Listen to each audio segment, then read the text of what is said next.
Yeah, what's up, brother? Man, living the life. Good to see you. We looking the same now.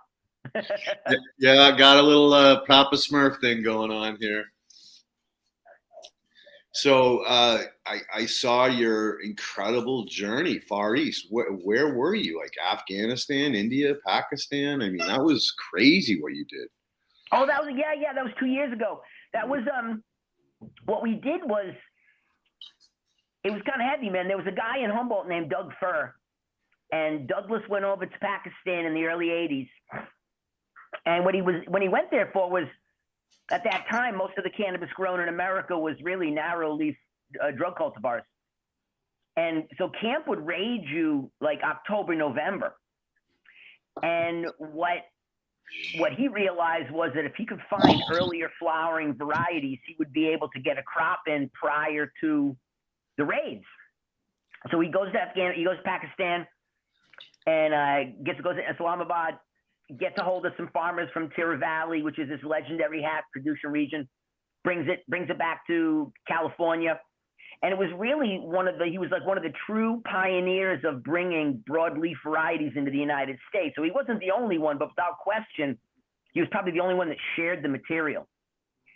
So I get invited to go to Pakistan with a bunch of Pakistani individuals who were trying to bring some attention to Pakistan, because after 9/11, the country just got decimated in terms of like embargoes and no tourism.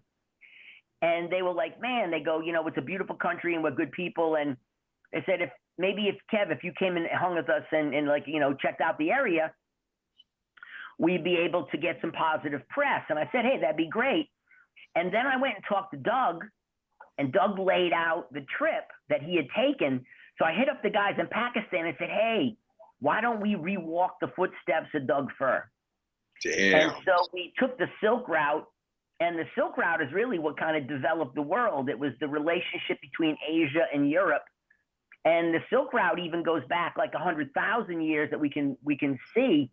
And it was really where they believed that the hominoids and the Neanderthals merged because of climate change. So people would move from one place to the other due to drought or excessive rain, heat, whatever climate was, non-conducive to human living. And so this route through the Karakura Mountains, Hindu Kush, and Himalayas had been established millennia ago, and it became this stabilized trade route under Genghis Khan. Genghis Khan stabilizes the route, and it creates it.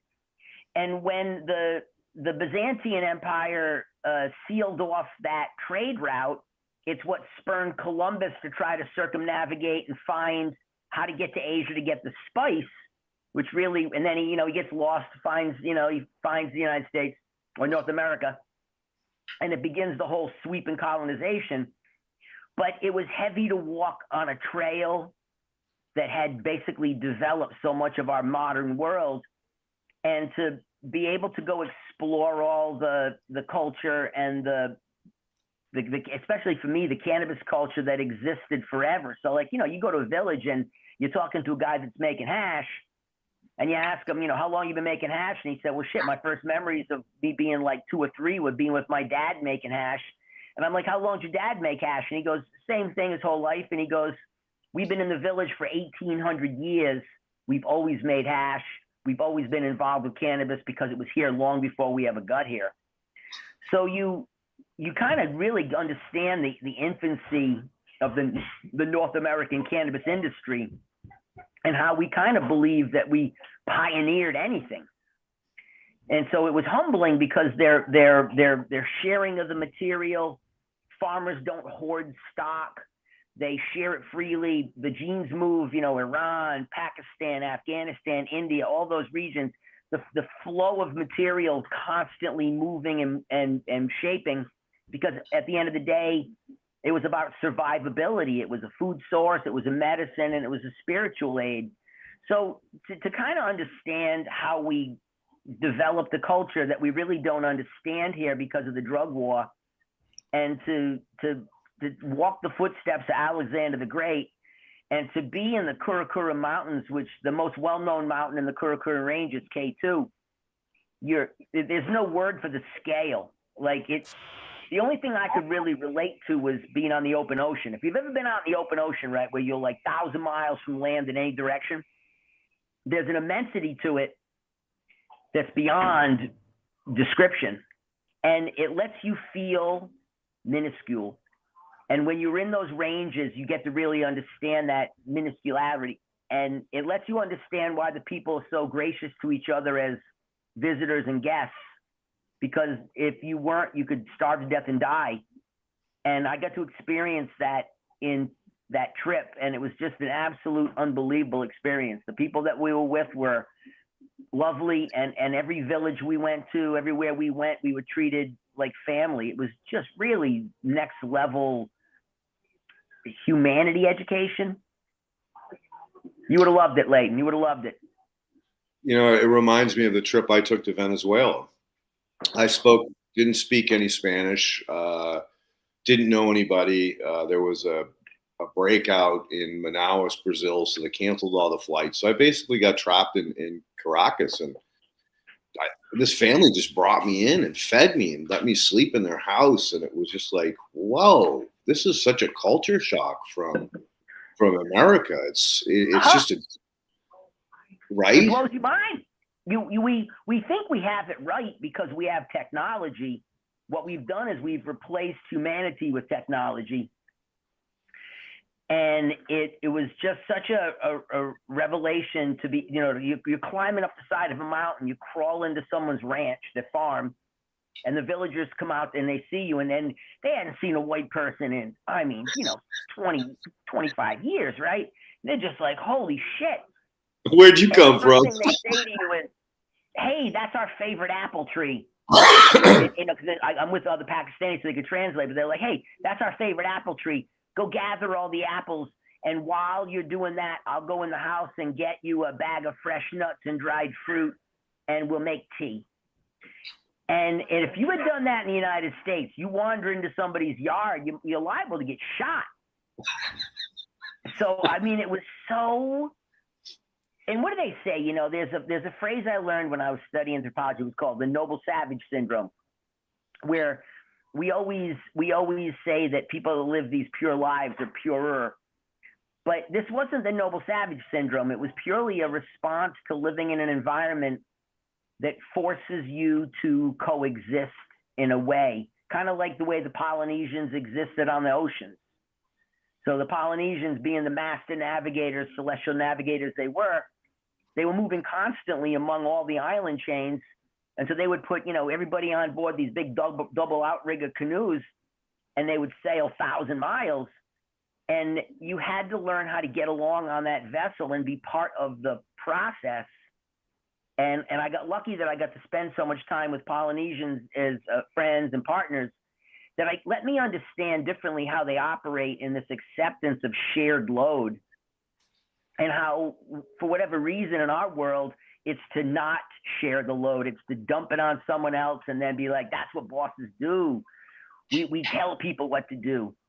And in these other societies, there's clearly leadership taking place, but the leadership functions and acts in a really normal manner. So it was a beautiful experience, man. It was. And what was fascinating too was, to tie it into soil, was that I'll never forget, like when Josh turned me on to Elaine, right? So we all get together to be part of the regenerative conference, and I get to hang out with Elaine, and she came by my shop to talk about differences between aerobic and anaerobic thresholds and how we really define it.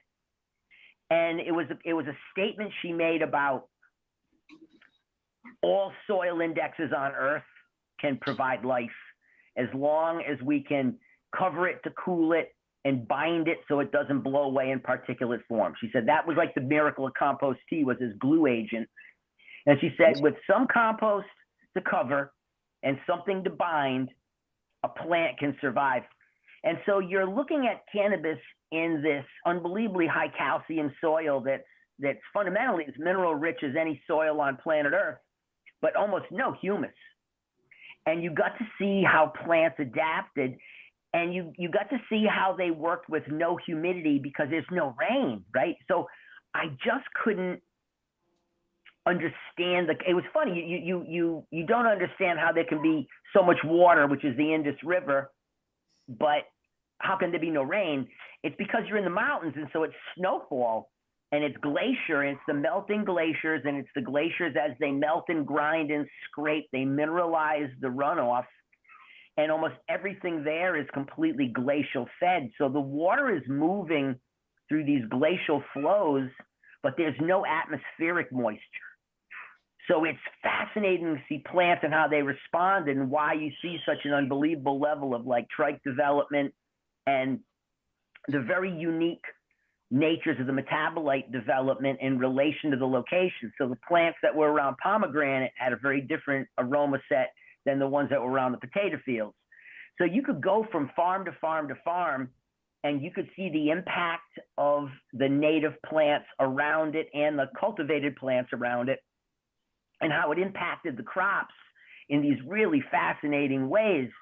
But mechanisms of uptake that was super efficient, and it created a different plant. Like when you grabbed the plant itself and pulled it through your hand, it was almost like you were grabbing shark skin. It would tear the skin off of you. You couldn't break the branches off. Like the resiliency and the ruggedness of the material, because you didn't have excessive nitrogen to create extra fast growth. So the herbaceousness of the growth was far less, and what you got was fundamentally semi-hardwood through the whole, the whole thing, except for hardwood at the stem. And it was fascinating, Leighton. Like if you're someone that's, a soil nut, to experience this level of fertility and to see the quality of the products that came out of it was mind-bending. Oh, I can only imagine. Exit driven.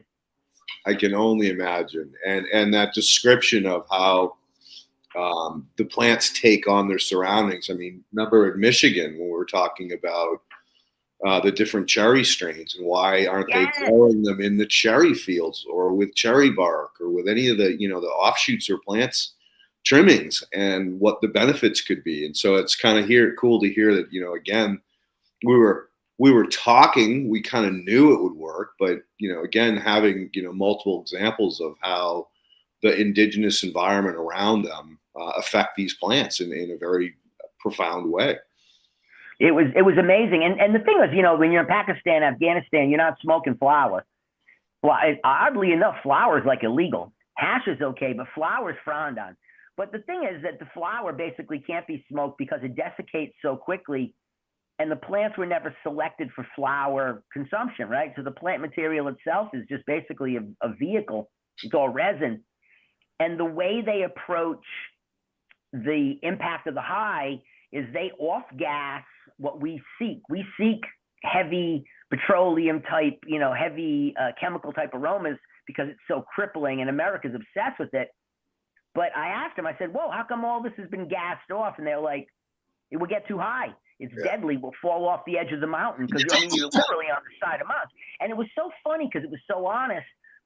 But what I experienced was flavors in hash that you almost never experience unless we're talking about like a fresh frozen rosin, where we've captured all these delicate citruses and florals. The hash was laden with it.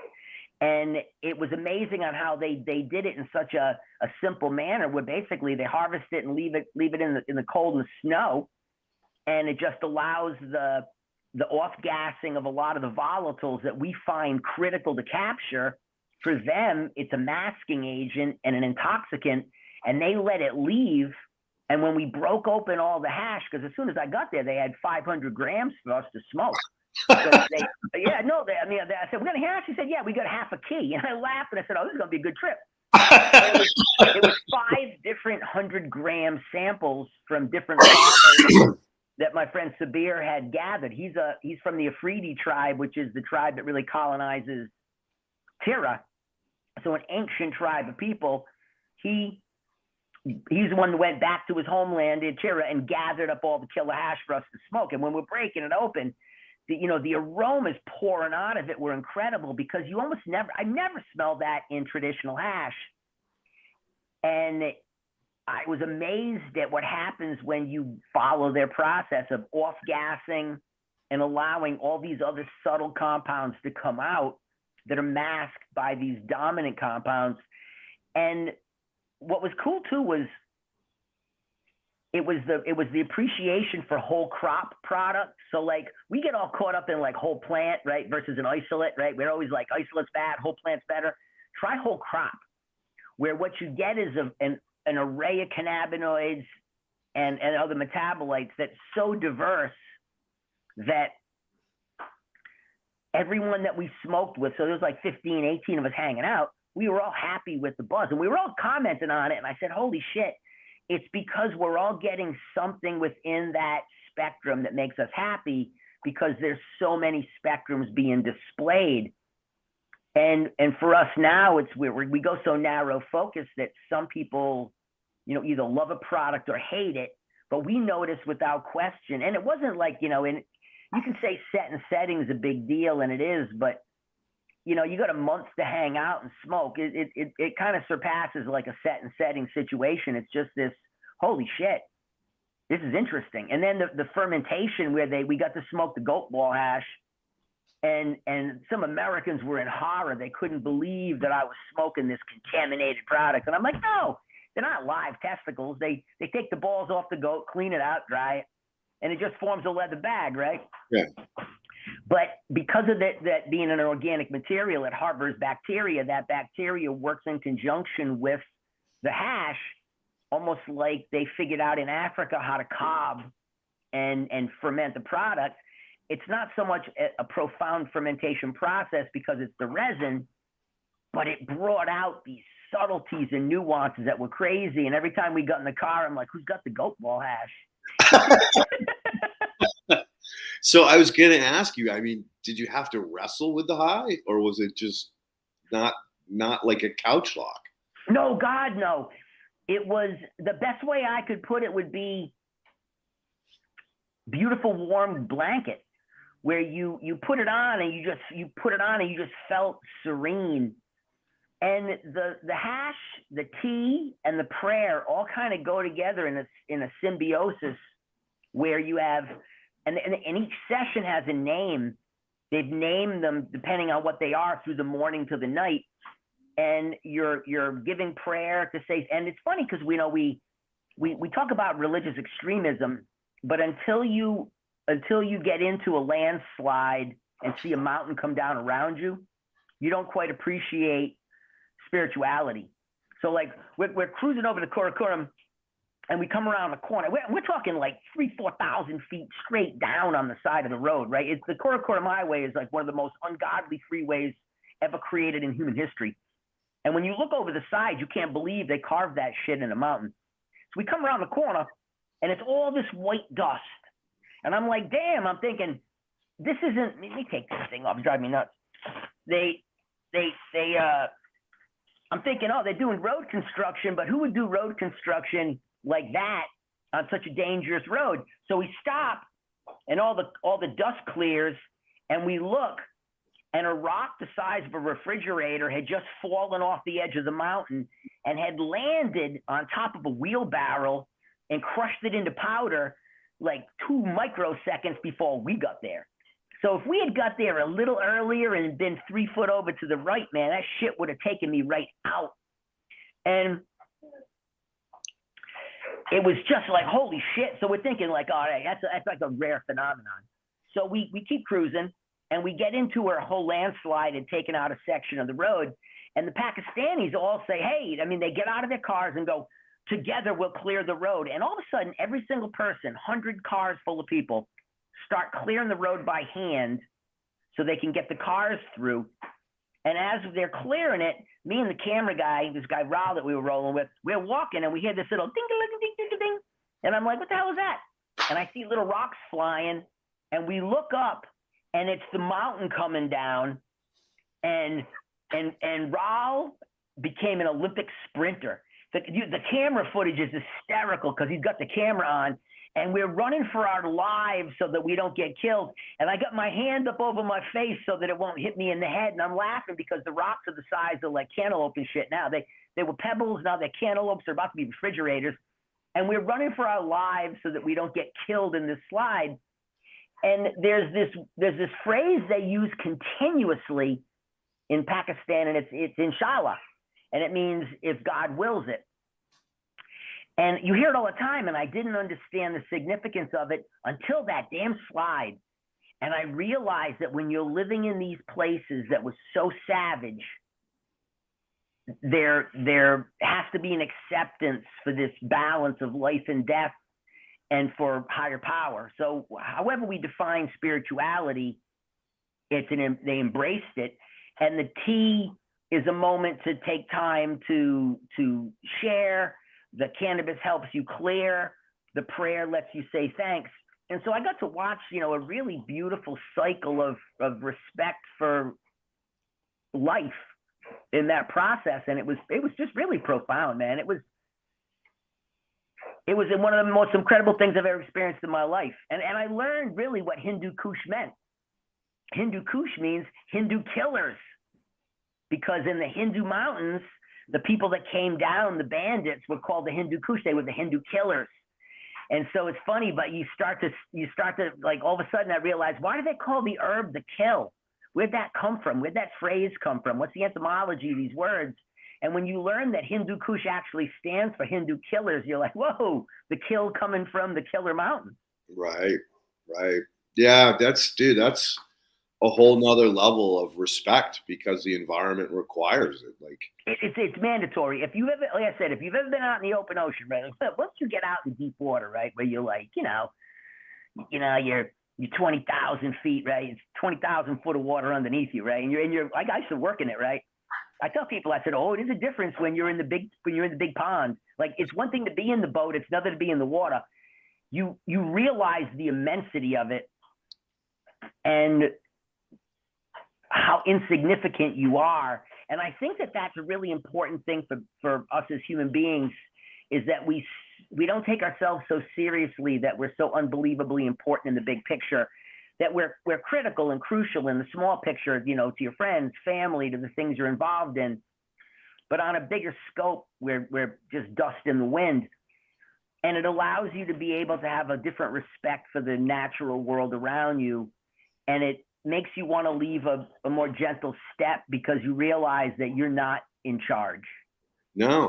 Once you mess around with anything natural at a scale, you're not in charge. Just like the East Coast right now in New England, and getting smashed with the blizzard, right? Where they banned all travel and all this other shit. When that's happening, nobody's in charge. Yeah. So it was just really humbling. And the people that we traveled with, they were all natural born Pakistanis, but they had all emigrated to the UK because Pakistan had gone through that entire issue with the 9/11 shit, right? And they grow up and they become successful, younger men in their own regard, but they have a love affair with their homeland, and they wanted to come back and start to be able to develop tourism. And it was heavy, because everywhere I went, I was so unbelievably white that people came up to me wherever I went, and they would walk up to me and they would look at me like, what are you doing here? And I said, oh, I'm exploring your country. And they were like, and you're having a good time? And I said, I'm having the best time. And I'm like, and I'm going to tell people that it was wonderful, and that, that the hospitality was phenomenal. And it almost made a lot of these older people almost like emotional, because it was this vindication of, we were all labeled terrible people because of governmental dispute. Dude. And we become critical of every culture. And I talked about it, and everyone's like, they do all this weird shit. And I'm laughing, and I'm like, you realize I'm American, right? So, like, be really clear when we talk about doing weird shit. Like, America definitely isn't immune to doing weird shit. So who am I to judge? And what it did is it allowed me to be able to experience a beauty in a way that was profound. And I'll always be thankful to the Landrace Genetics crew for the level of effort and camaraderie and just diligence that they put forth to make that experience so phenomenal. And I think we traveled 3,000 kilometers. I mean, we went this huge loop all the way up through those mountains and back down, so we could see all the impacts. And what blew my mind more than anything, I think, was the fact that I was getting to see wild cannabis.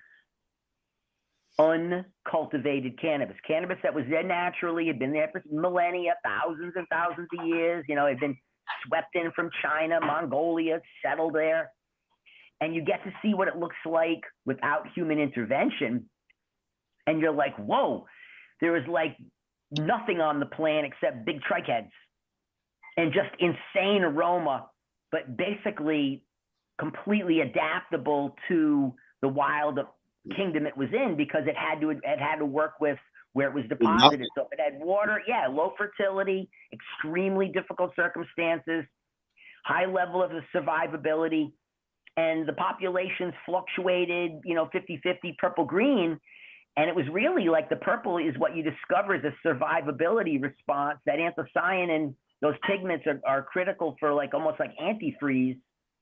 And so even though the people prefer green cannabis because they like the chemotype better, they always make sure there's this 50-50 distribution, so they have stuff that will survive regardless, because for the majority of people in those regions, cannabis is a food source first.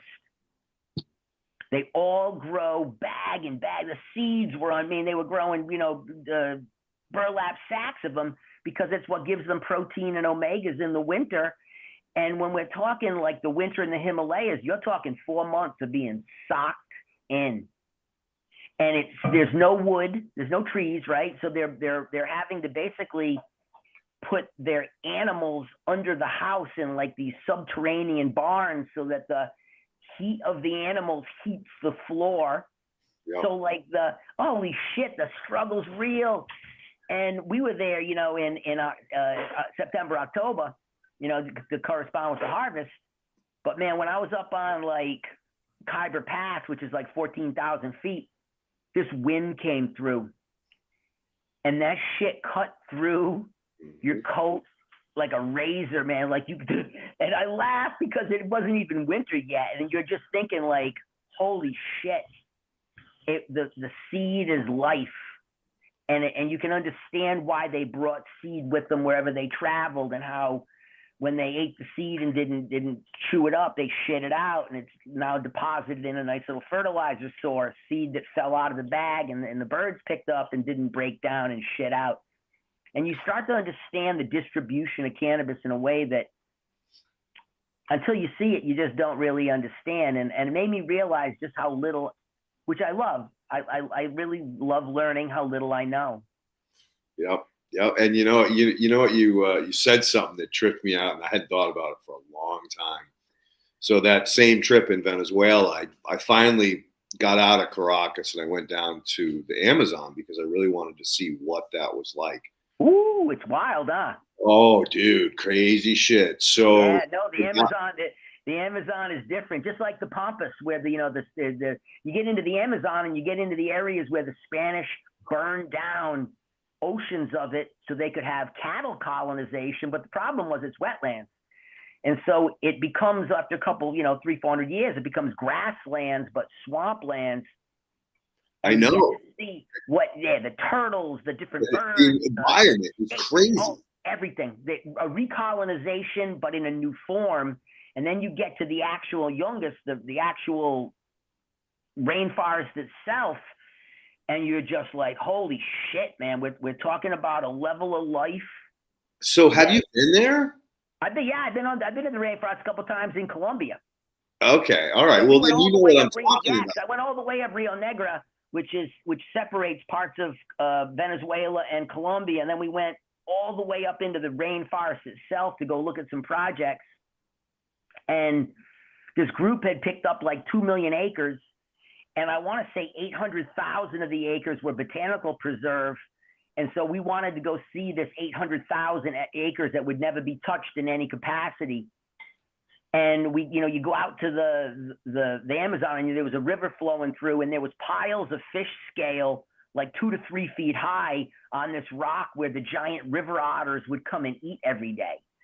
So you got pink dolphin, you got river otters the size of seals, you got all the deadly shit. So like the Amazon is same thing. It's like the redwoods of Humboldt, man. It's so unique. that until you take pictures, but it doesn't No, matter. no, you can't explain it. You No, you cannot can't. explain it. You're in a place that is so alive and so filled with shit that wants to eat you or bite you or Oh, sting you. dude, the insects, Like, holy fuck. fucking insects are out of control. Oh, dude, I look like I had a plague. People were like, what happened to you? And I said, bro, I got hammered. And I come home from Colombia another time, and I got hit by some spider bites, and I got these bites on me. And everywhere I go, I get smashed by something. But dude, did you get hit? Right. Did you get hit with the polies? They're like, oh yeah, the little micro, but yes. right, and then they get the little red dot, and if you don't, yeah, we didn't know that was going to happen, so we think that they're like gnats, right? They attack us.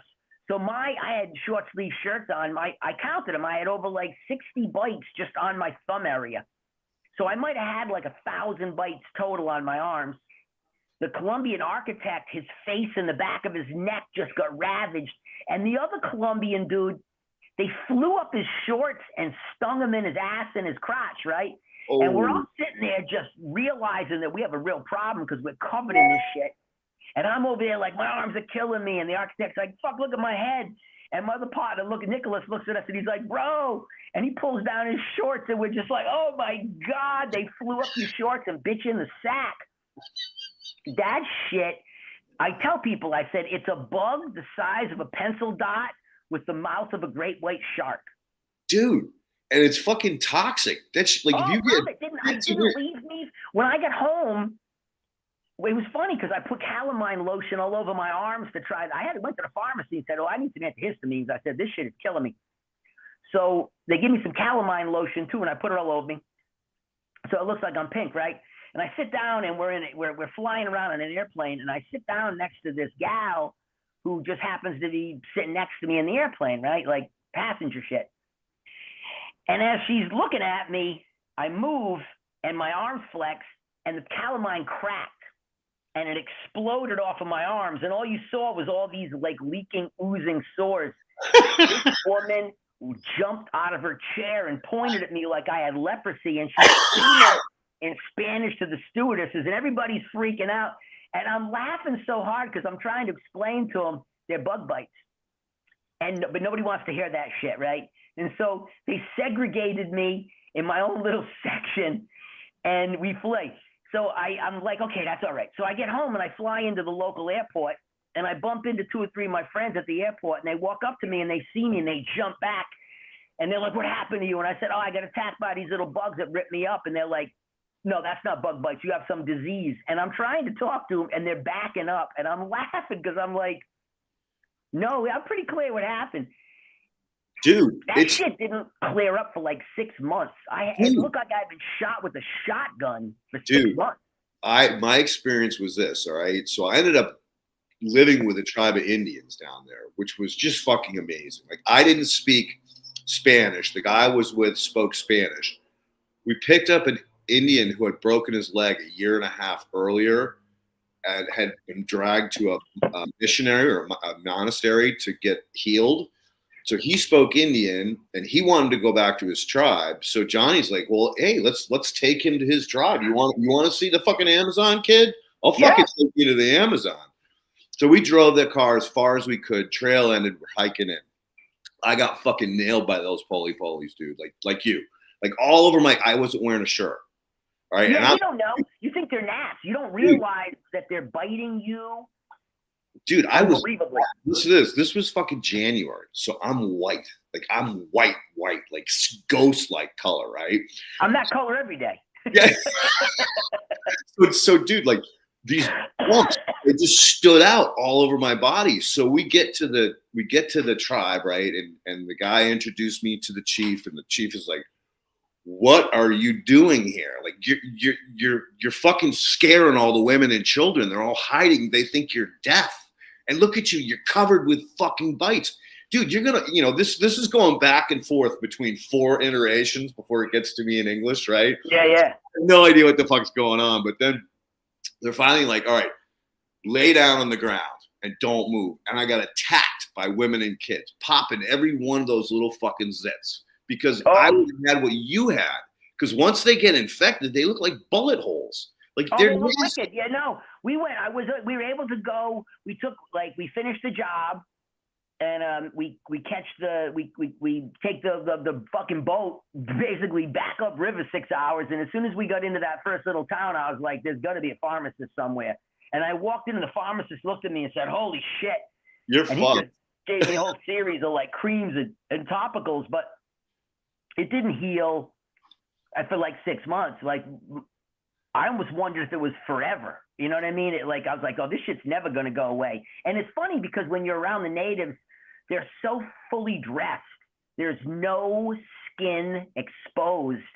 And then they have this weird black shit that they make that they fucking smear on them. Kind of like Eskimos. Eskimos have this fish oil, like charcoal-y shit they use to keep the gnats away. And it smells like holy fucking hell. And you're thinking, no, I don't want to use that. If I had to go back up into that jungle again, I'd be bathing in that shit. I don't think people have any clue. Like, I mean, there's no level of insect attack I've ever experienced. I ran through a fire ant nest when I was a kid in the Everglades, right? I used to go visit my relatives in the Everglades, and I didn't know that it was a fire ant nest because you're playing, right? And all of a sudden, this shit's over my whole body, and they're pouring into my pants, and they're biting me everywhere, and you run home, and you're screaming, and my aunt puts me like into a bathtub, is pouring alcohol over me to kill it all off, and you were like, whew, that's okay. It was horrific, but you're okay. And then I've got into bee attacks where you got 10, 11 bees biting you at once, and you get stung all over the place, and I'm like, okay, you're all right. Yeah. That shit lasts a day. This stuff, it didn't go away for 6 months. I looked like it wasn't my face, thank God, or otherwise I would put a mask on. I would have scared people. But it was from my arm to my wrist on both sides were absolutely covered and looked like leprosy. And the histamines were pushing out through the wound, and it was creating like all those little scabbers that then snap off and leak.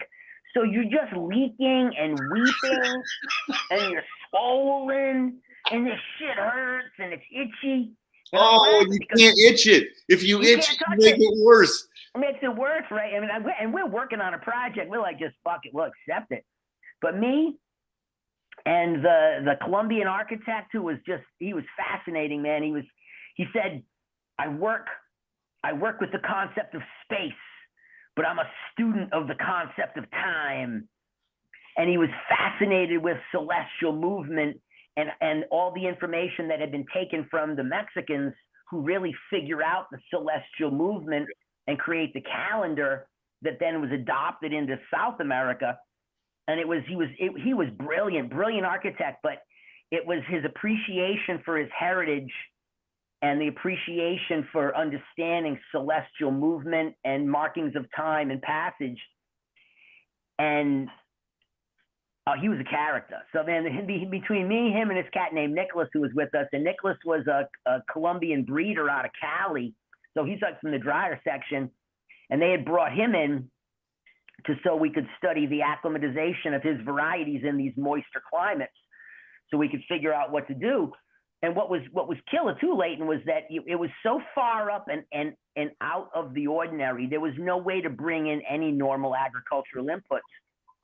And what they had figured out forever ago, and it was funny because someone said to me, oh, they studied Korean natural farming. And I said, no, it's Colombian natural farming. They figured out how to do fermentation on their own. They're not getting literature from Dr. Cho, right? They're not studying, and they don't have the sugar or the potato to use.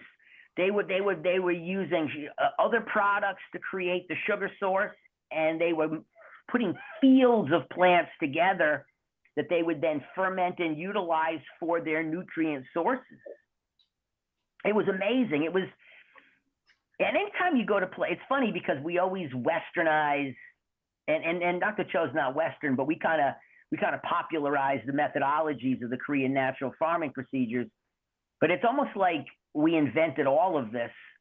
And I laugh, and I'm just like, we didn't invent any of this. No, we did the work. Really, we did the worst job of anyone in adoption, because we had major military, industry, petrochemical, ammonium nitrate reserves that we had to turn into money.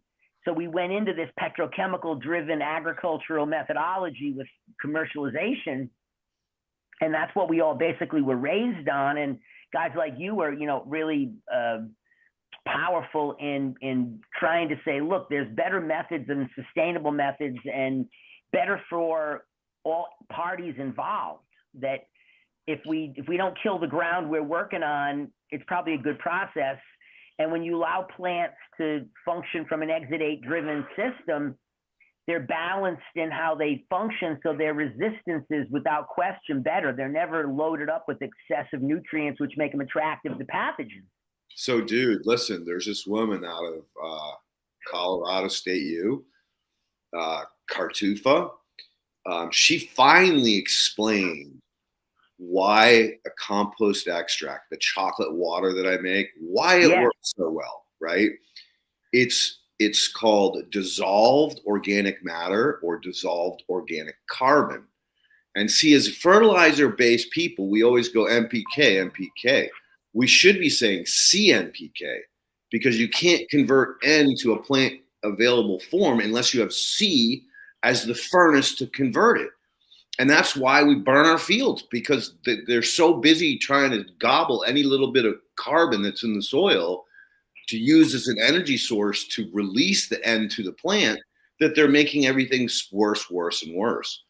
So her paper came out as understanding exudates as carbon, which was something that Chip Osborne started talking about years ago. But more importantly, that of the whole soil organic pool, right, SOM, only 1% to 2% is exudates. And for like a compost, like a natural rain that hits humus and washes the humic and fulvic acids down in, 1% to 2%. So when you put this shit on, it's like putting it on like a fire hose. Now that's why the plants react the way they do. It's not just the microbes. It's that just ready to use carbon source that they go. Yes, they have because at the end of the day, right? Like if you're measuring what a plant did, you're really measuring carbon conversion. Exactly. And you know what else is cool? I heard. Do you know Reba, Grateful Grower? I think it is. She's in I'm from online. I don't know her in person, but I know she is in online.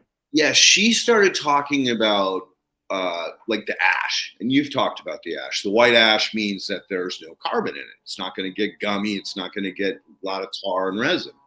Well, when the plant is starved of nitrogen, it can't get enough of it, it uptakes carbon, right? And it especially uptakes carbon if it's getting NPK, because it needs that carbon to also continue to break that N down into smaller and smaller components. So that's why it's nasty and harsh. So yeah, this whole revolution, or my mind just went boom when she said that about the plant tastes like carbon. And I'm like, you're right, it does. yeah, because it's been over intensified. No, there's a fine balancing, and when we start to talk about, and I think that's really the issue, is that when we start to talk about production of agricultural crops, the metric is always more. And that's how all commoditized crops are measured. If we work in any breeding operation that involves a commoditized crop, corn, wheat, rice, sorghum, beet, it's all about yield per acre. Yep. And so every breeding operation is designed to enhance that one aspect. And it becomes this competition for how much can you get off the ground. And the issue is that we start, just because we have more doesn't mean it's better. So we look at more in every aspect, where there's a point where more food isn't better. The thing is, we always equate it to money as the qualifier of that idea. And it's hard to say less money is better. So when you put money in the story, more is always better. Yeah. But when we're talking about balanced agriculture and the ability for the crops to withstand pathogenic pressure over time and deal with just varying circumstances. Yeah, crazy what you have longevity of cycle. It changes the conversation. And I think that's where, the home grower, to me, in all aspects, not just in cannabis, but in all crops, is really the critical component, because the home grower doesn't have to focus on more. Yeah. They focus on what's best. And it allows you to be able to see the relationship be created. But once we go into, I need 1,000 pounds, I need 1,200 pounds, I'm competing with someone who's producing 300,000 pounds, it just becomes this never-ending ride into the moors. And when we're talking about driving a plant into that situation, you have to create such a buffered environment around it, because it's so fragile, because you're pushing it to the absolute limit. And I use that phrase forever ago. I just called it plant obesity, because what you have is plants that are taking up so much material their bodies can't process it, they can't work with it, and it just becomes a signal to other creatures, either microbial or insect form. Or insect, whatever. Eat me. Yeah, eat me, because I'm laden to the brim with nutrients, so therefore eat me. And that's not really what the plant is wanting to take place. The plant wants certain things to be eaten at certain times so that you can distribute seed. But during all its vegetative phase, being trimmed by the deer isn't ideal. And you can kind of see that with, like, the tannin production in certain plants, where when they get overgrazed, they increase the tannins to a level that prohibit animals from eating it, and it actually becomes toxic. Yep. So plants form compounds in response to vegetative grazing, and when it's excessive, they metabolize and create higher and higher levels to actually kill off the competition, so that there's this natural balance that occurs in the ecosystem. And for us, we just don't like the balance. What we want is total control. And look where it's gotten. Yeah, no, and it's funny, because, like, we're all raised that way. And I went from being an outdoor grower in the late 70s, early 80s to doing indoor heavy for a long time, and it was because of this control. And then when I really started hanging out with these older hippies that had, like, really, really good outdoor, I couldn't get over just the overall complexity of the impact, both nose, mouth, and high. And I started to really realize that it's the intangibles that we have to release and allow the system to work in balance. Yeah, and dude. We don't understand. We just have to accept. Right. And with it, we end up getting best result. But when you put the bar and then put a money sign underneath it as a ratio, that shit goes out the window. And that's really where we are, like, with commercial cannabis, is that you have a really, really high level of standardized product, but the problem is it's standardized. It's very same. So this is great, because it segues into two questions. One, are you still growing up on Port Royal? I am. I'm still growing up on the port, still running it as a biological system. And I kind of, what's funny is I'll do a year, I'll take a year off. I'll do a year, I'll take a year off. And mostly because the market is so jacked, and it steals from me my joy of being a weed farmer. So, and the thing I wanted was the farm more than the weed farm. And ironically, it's the land I wanted to preserve, and it was through cultivation that I was going to do so. So I take a season off from working on the farm, and then I go, all right, I got to run this year, and I run. But then you got to deal with all the bullshit you got to deal with. You got to deal with low ball numbers. You got to deal with shady ass people. The world of commercial cannabis basically sucks. That's what I wanted to talk about too. Was like, where is it at up there? Oh, it's a fucking mess. I mean, what you got is you got operations, and I understand it's the world we live in. It's not like, it's not fair, but define fair. But in California, if you're talking about California production, right, you're talking about a place that can outproduce almost any place on earth agriculturally because of the climate and the technology and access to capital. So if you're talking about like the global export market, you're only talking about 360, 370 tons of cannabis a year being shipped all over the earth, right? So the total export market of the entire world is like 360 tons, which it's a lot, but it's not. No, it isn't. When you talk about like one farm in California, we'll use Glass House as an example because they're the most well-known. They do 300 tons themselves, and they're only 8th on the canopy list. Wow. They're not the biggest farm anymore. There's bigger farms. And you got mixed light operations that are 7,000 lights, and you're talking intaking 20, 30,000 plants a month to fulfill their needs. So when you're producing 400,000, you need 400,000 plants a year to fill your operation, and you're cycling it through, and you're running at a level of efficiency that's just beyond comprehension. What you're able to do is get that unit price down to like $200. And so when you can create a product that is to that level, and you actually don't even have to be profitable. None of these operations are profitable. If you run the papers on them, right, they're losing money like fucking crazy. But what they do is they keep gaining market share, which makes the investor believe that it'll all turn out in the long run. So they effectively can price war small farmers to death. So you end up, you work a whole season and you get buried alive in the reality of it. And all you got to do is have one shady distributor steal your product, which has happened to every single person I know. And all of a sudden they vanish with your shit, and your recourse is what? And everyone's like, you go kill them. And I'm always laughing like, yeah, you guys are a bunch of fucking killers. Murdering someone over a debt usually results in you spend the rest of your life in prison. So explain to me how that equals out. My entire life for $100,000. So you have no recourse other than just like learn your lesson and try to move forward. So I basically go a year on, a year off, year on, year off, but I still work on the project. And some of the work that we did with like the Appalachian stuff turned out really well.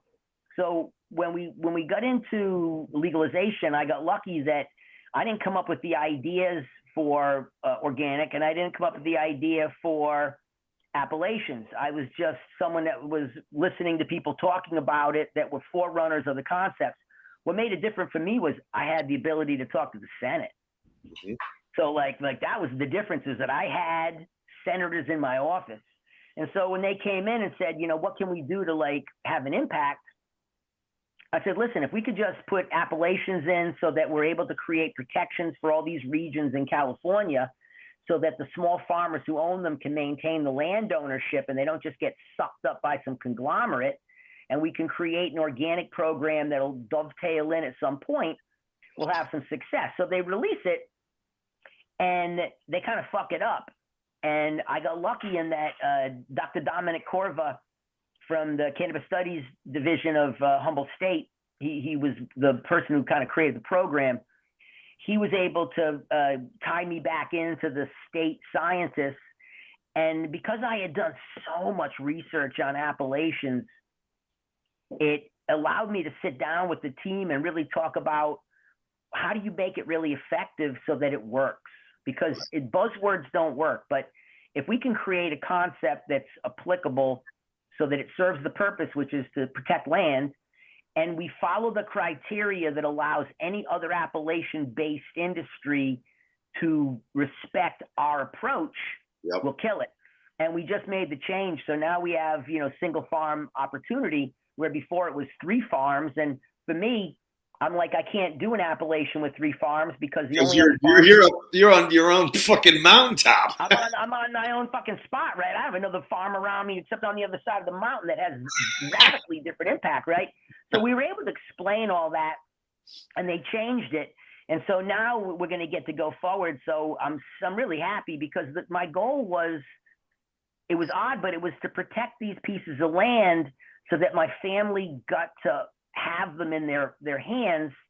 And the fact that my farm had been a cannabis farm for, 30, 40 years prior, and I had gone through all this trouble to get it, and they made it tough on us, man. Like, people talk about business and struggles and all that shit, and I always laugh, and I'm like, I eat cannabis because I'm in regular business too, and then none of that shit's as hard as this. No. We had 15,000 farms in Humboldt alone. We have 270 of them.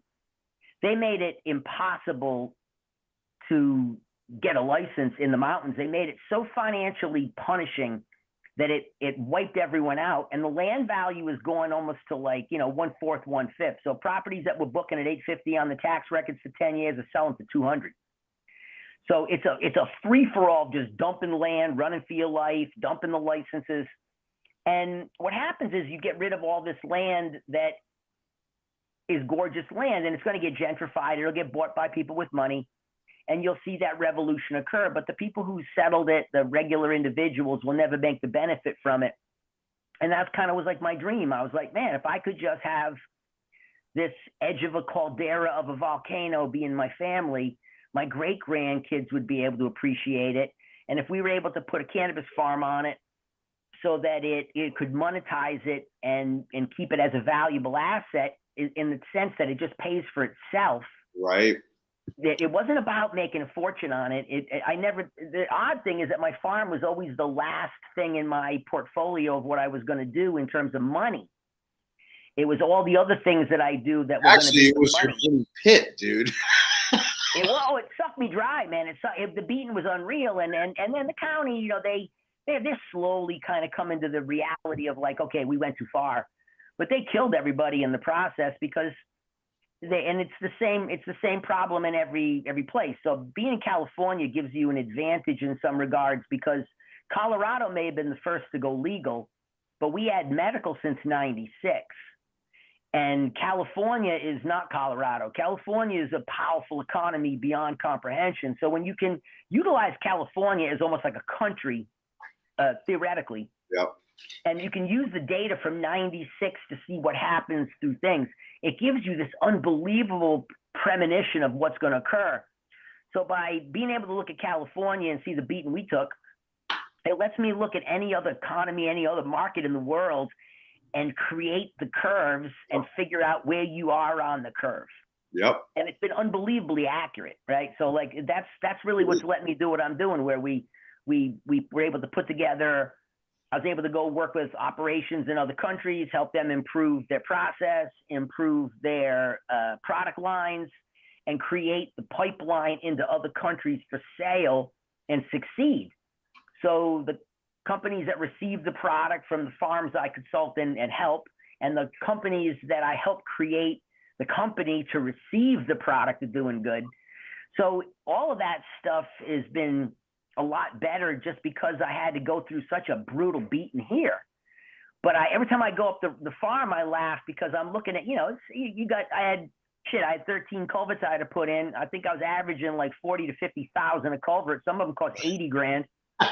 And it's like, and the people say, well, that's because it's construction. I'm like, no, if I had just done a regular farm, I wouldn't have had to do any of that. If I had had a hemp license and not a cannabis license, I wouldn't have had to do any of that. It's that because we're cannabis, we become this cash cow for the system. Yep. That every single entity takes as much as they can take, and they make you run at a pace that's almost impossible. And I had the opportunity to just get out of the mountain, and they would have given me, they call it a triple R. Basically, you rescind your license and you restore it. And they would have given me a lot more canopy some other place easily. Like, we'll make it easy for you. But I'm like, yeah, but the whole point of me being on that ridge is that the resin that comes off of my herb is unbelievably good. And I never don't sell it. And I never have anybody who touches the product, then they'll tell me this shit's amazing. And I know that it's not me. So like, I think I'm a competent cultivator. I think I'm a good propagator. Propagation is my game, but I think that I'm a competent cultivator, but I don't think I'm better than all these other farms that produce product. The farm creates an impact, which is their terroir. Yes. So dude, like I've talked on this podcast and other ones many times about my experience with you harvesting, like going up on the mountain, like in the morning, the sun is out, we're all, bouncing around, freaking cutting plants down. And then all of a sudden, 15 minutes later, sky's black, the wind is fucking howling, rain is going horizontal. And you're just like, what happened? How is this environment that radically different in that short a period of time? It's savage. The variation between night and day. I can't even use the farm to do R&D because we would pull up all these trace cannabinoids in the COAs, and then I would list it on the plants that we were producing for sale. And no one else could do it. and they weren't getting it, so they were saying you're lying. I'm like, no. And I realized that the difference in night and day on that hill can be up to 55, 60 degrees. So I can go from like 110 to 50 at night, right? Easy, 110 to 50. And I get a wind that comes in from like the northeast.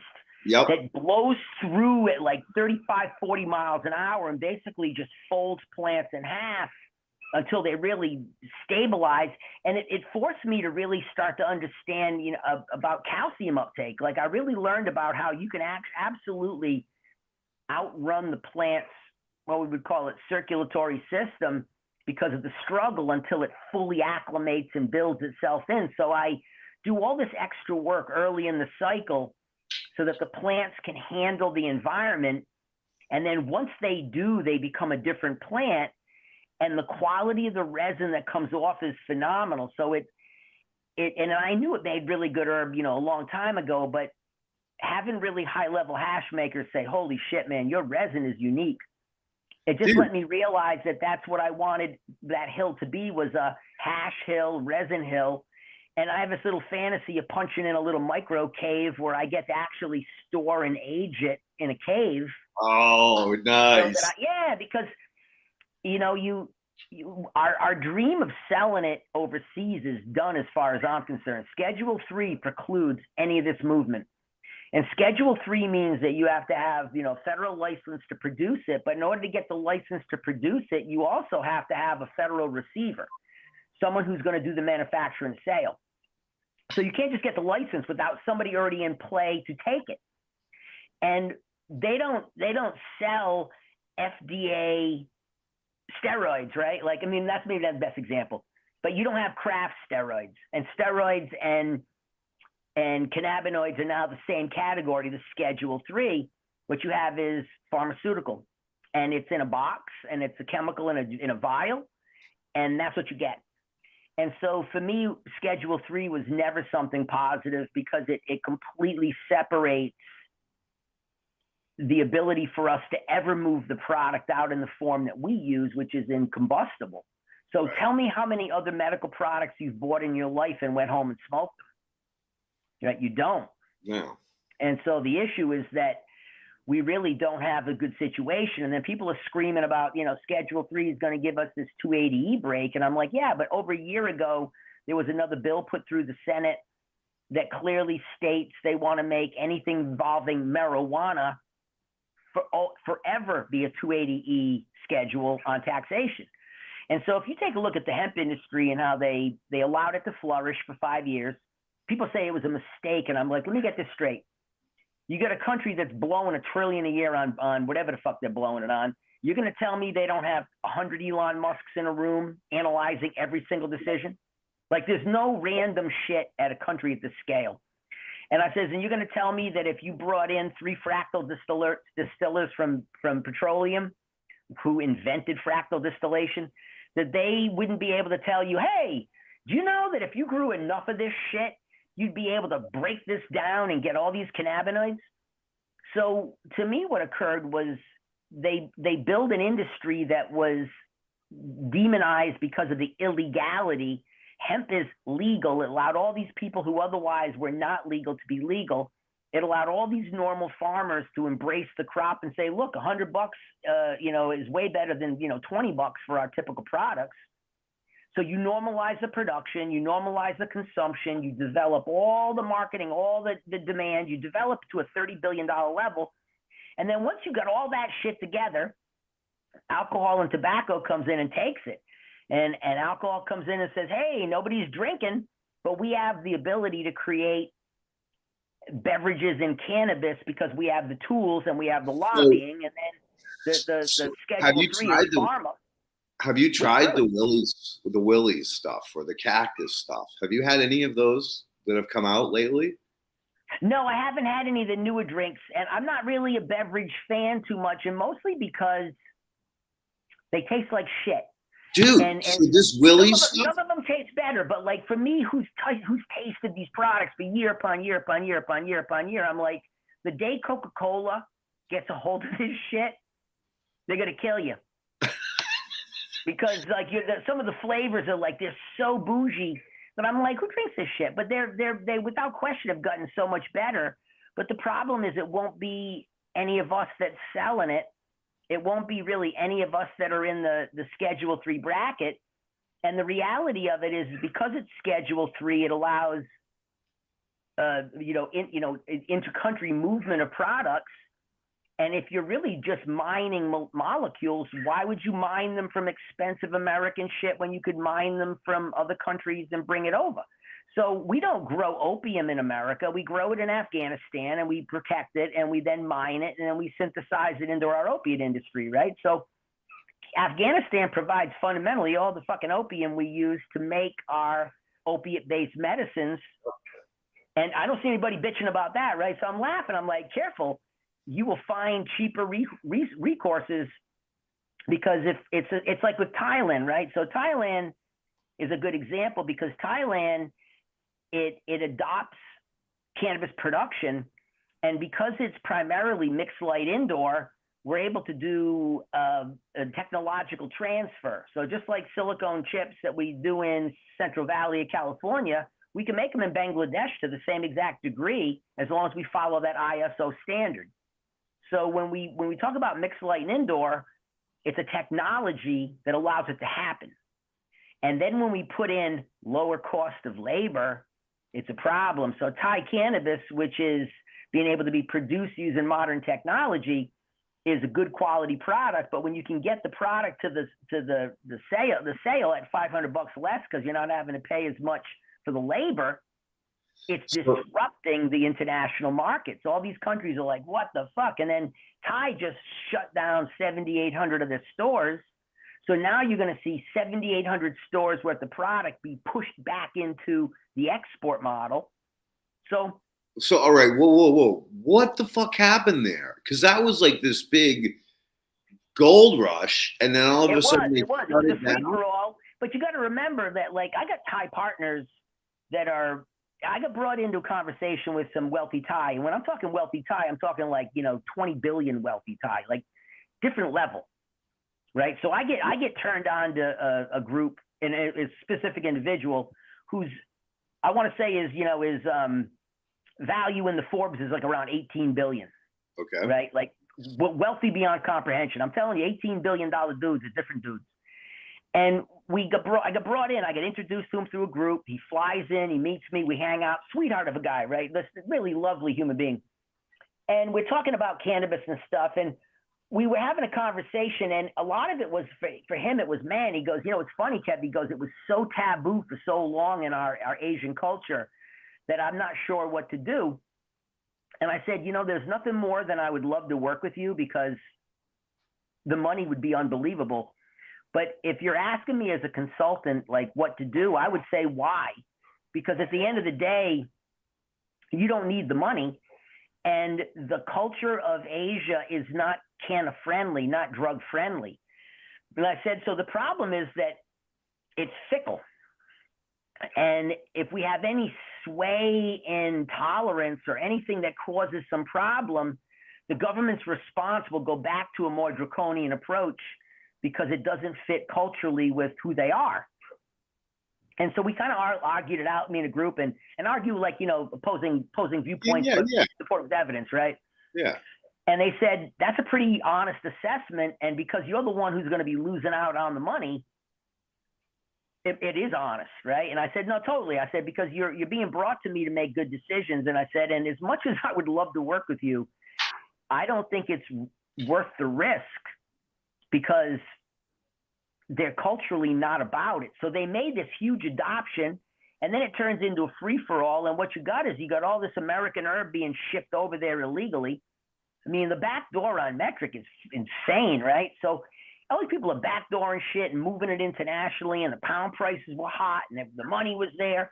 But the thing is that the Thai government and the Thai morality is different, and they were just like, wait a second, we're losing control of the very essence that makes us who we are.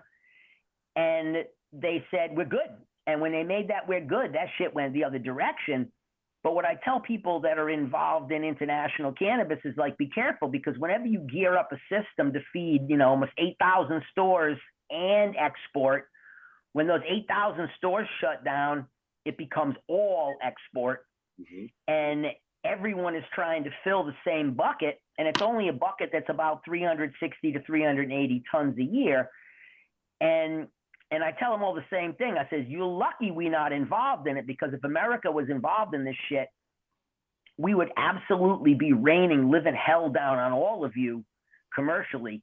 Because if one farm in California can produce 85% of the world's export market and it's 8th on the list, we got a problem. We got a problem. And I'm like, and it just becomes this brutal, bloody war.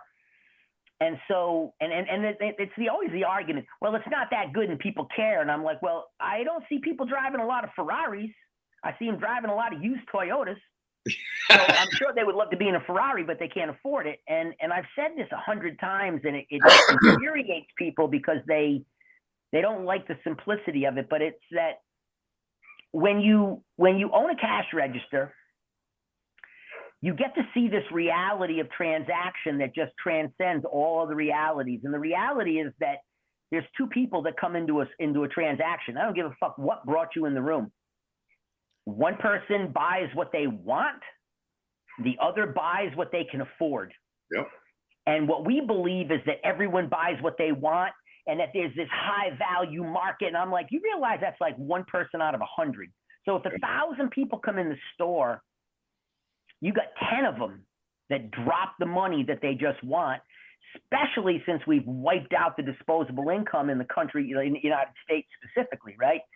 So value products are where it's king, and you can't compete with value products when you're in the development of a new industry. So there's either micro or macro. Anybody in the middle gets creamed because they're not able to work on specialty products because it doesn't fit their deck.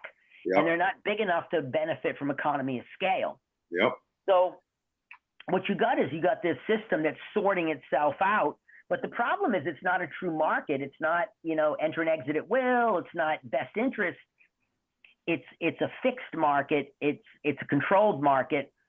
And you have all this influence around it that was without question agendas, right? So like if alcohol can petition McConnell, who then turns his back on the very bill that he wrote, it doesn't work. It was kind of like I had a bunch of major seed companies set me up to say, hey, we all want to get together and go fight, for the seed rights, right? Because they're going to cut seed sales out of the farm bill. And I said, are any of you looking at the voting? And I'm like, you're not, because you usually get maybe a senator to flip.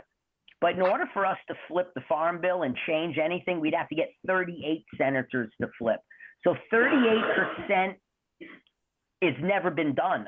There's no precedent in political history where 38 senators said, I am going to change my mind and reverse the decision I just made. They don't. So you can get one or two, you can get, even on both sides of the aisle, you can swing a Democrat, you can swing a Republican. You ain't swinging 38 of anybody. So when you're I was done talking to these guys, I was like, why spend any money trying to convince 38 senators that they made a mistake and that they need to allow you to maintain your seed business because home growing is important to you? It just doesn't, it's not an argument that works. And in the United States, it's pretty fucking clear. Like we romanticize our voice as an individual, but the more you really look at I've been involved in this, me, man, I've been involved in this for a while. Dude, that's why I love having conversations with you, because I do my homework. Like, you know what I mean? Yeah. Like I do my fucking homework. I really, really do. I look and look and look and look and look. And then I try to say, okay, if I take all this supporting evidence and I try to be reasonable with it, and I always say, like, okay, if I had to go put my head on a block and risk getting it fucking lopped off, would I bet that way? And I'm done betting that way on any of it, because what I see is that every step of the way, we're a cash cow, and that in our country, unfortunately, alcohol, which is failing because people don't want to drink anymore, and it's globally. You're seeing a change in fermentation, right? People desire less fermented beverages that are alcoholic driven. And the irony is everyone's like, yeah, but everybody's smoking weed. And I'm like, no, the younger kids are at a radically lower level of consumption than any generation prior. So we have less new consumption coming in. We have more consumption and it's rising, but it's not rising from younger people. It's rising from older people who are making the conversion. Well, they're a dying community. Right. So like me trying to culture, and it's not that I'm against old people, I'm old too, but I'm like, culturing me as a long-term client isn't the best move. It's better to culture.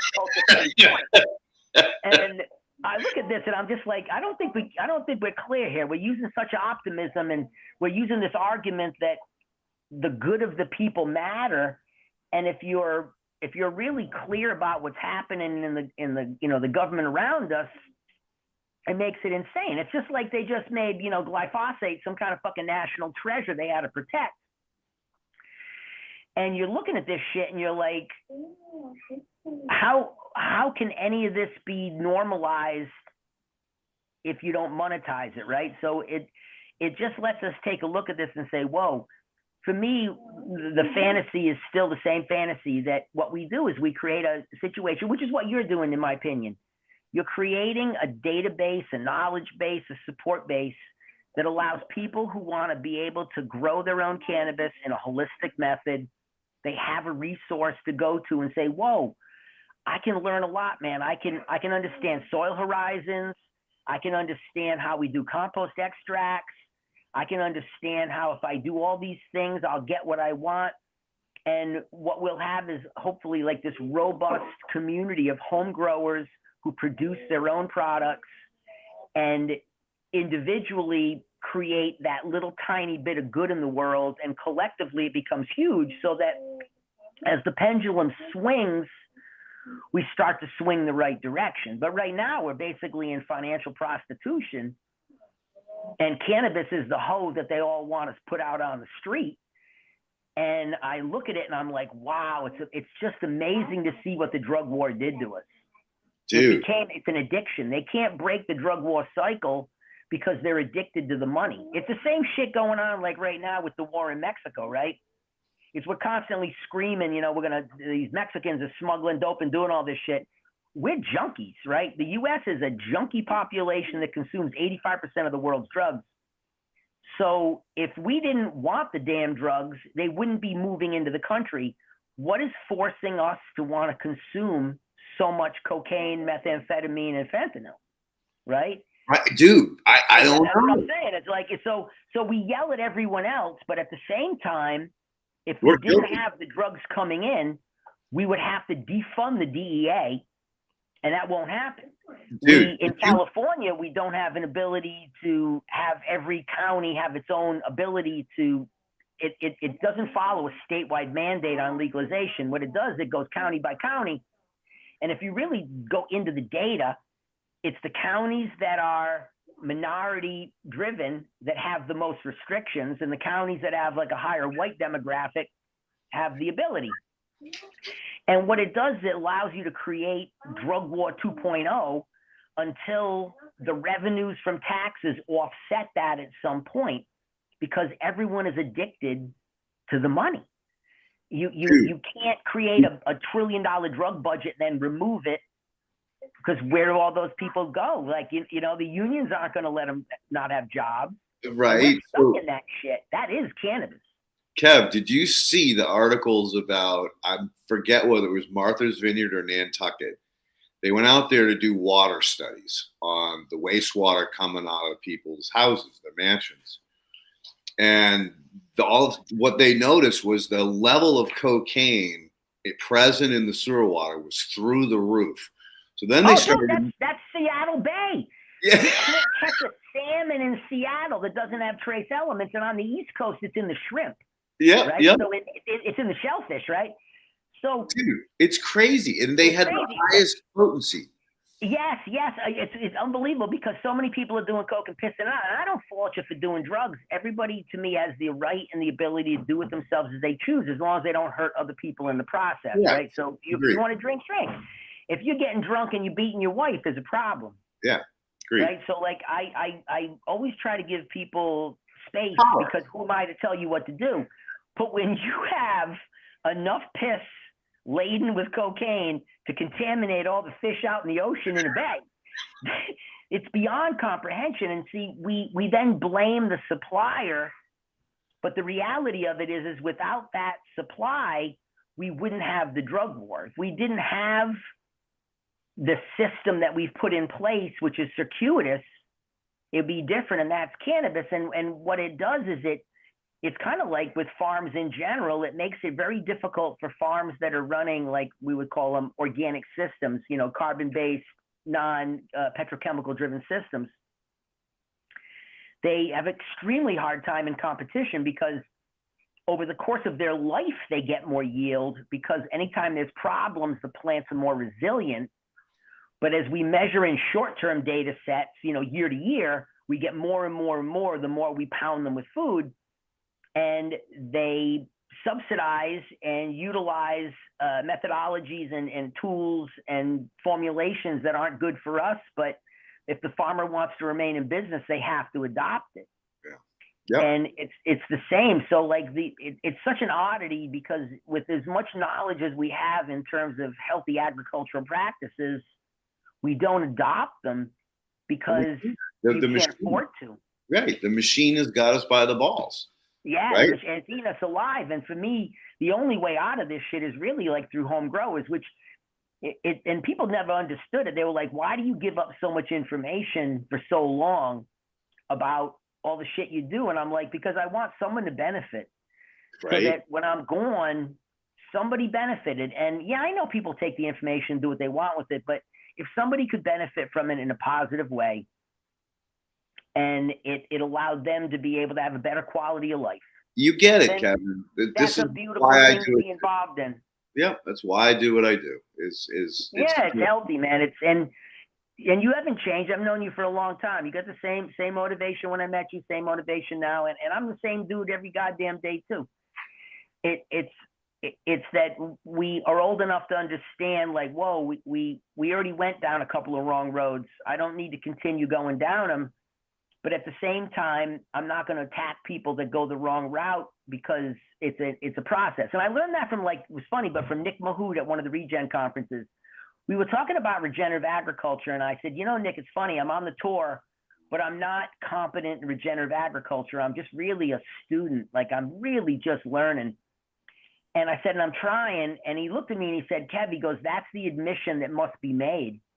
Yeah. He said, you're saying that you don't know and that you're trying to learn and you're asking questions and you're trying to follow practices. He said, that really is the road to discovery on this. He said, because at the end of the day, none of us have our hands on this fully because it's so complex that all we can do is strive to be better.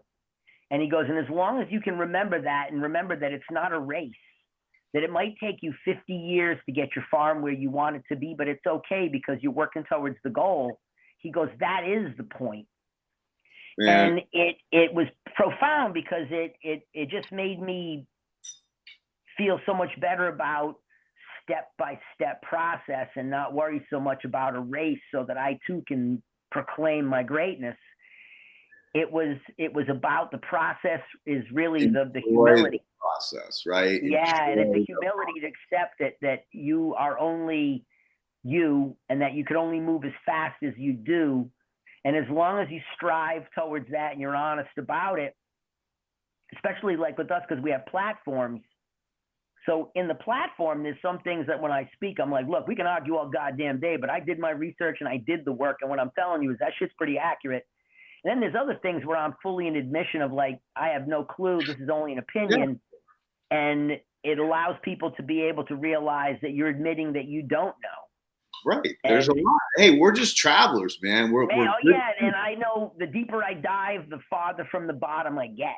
Right? Remember, so I was like, dude, the dumber I get, dude. I laugh. Pakistan made this shit crystal clear. Remember when I introduced you to Chip Osborne, and this was after his talk, and your head was still spinning about like all the relationships to the chemistry.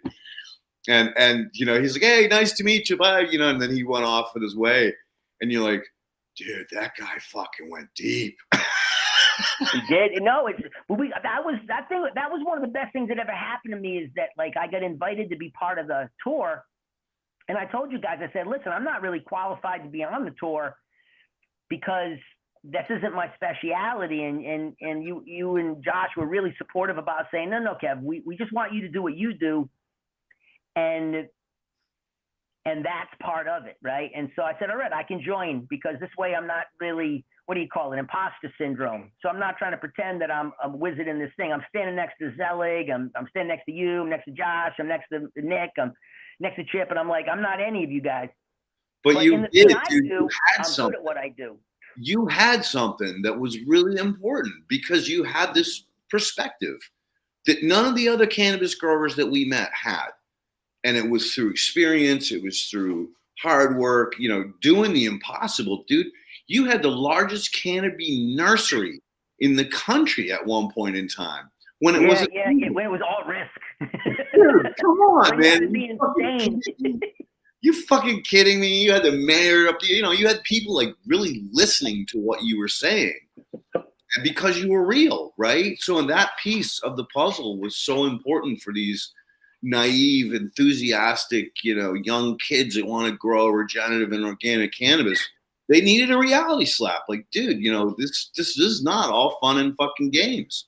And you brought that to the table, man. Think about marketing and branding.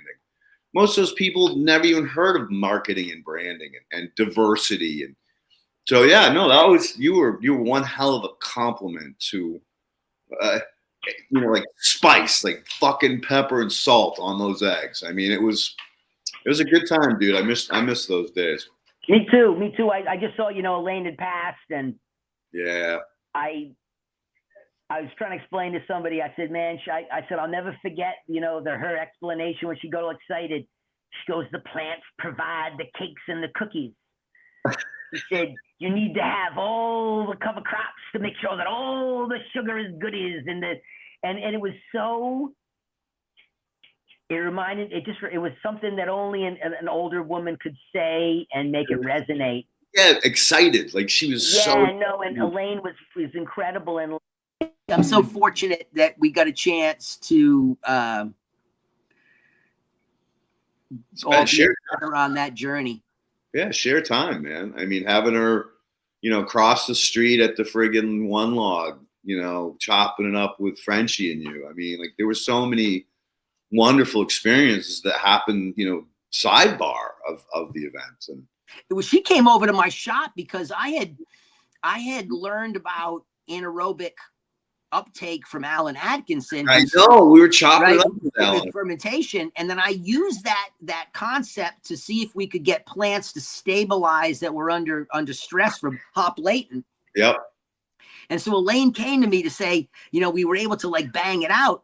And it was fascinating because I was having a conversation with somebody and I was saying, I'm not qualified to have the conversation with you, but I have the results that show that this works. And what it did was it allowed her to understand that really what separated us was ppm. How many parts per million of O2 present dictates aerobic or non-aerobic. Mm-hmm. And anything on that spectrum is in this little micro gray area. And it let her see a system that was effectively that worked. And it let me understand that there was many ways to get to the result. And because I wasn't smart enough to argue with her and I wasn't trying to, I just said, look, I took information from someone who had a really good idea.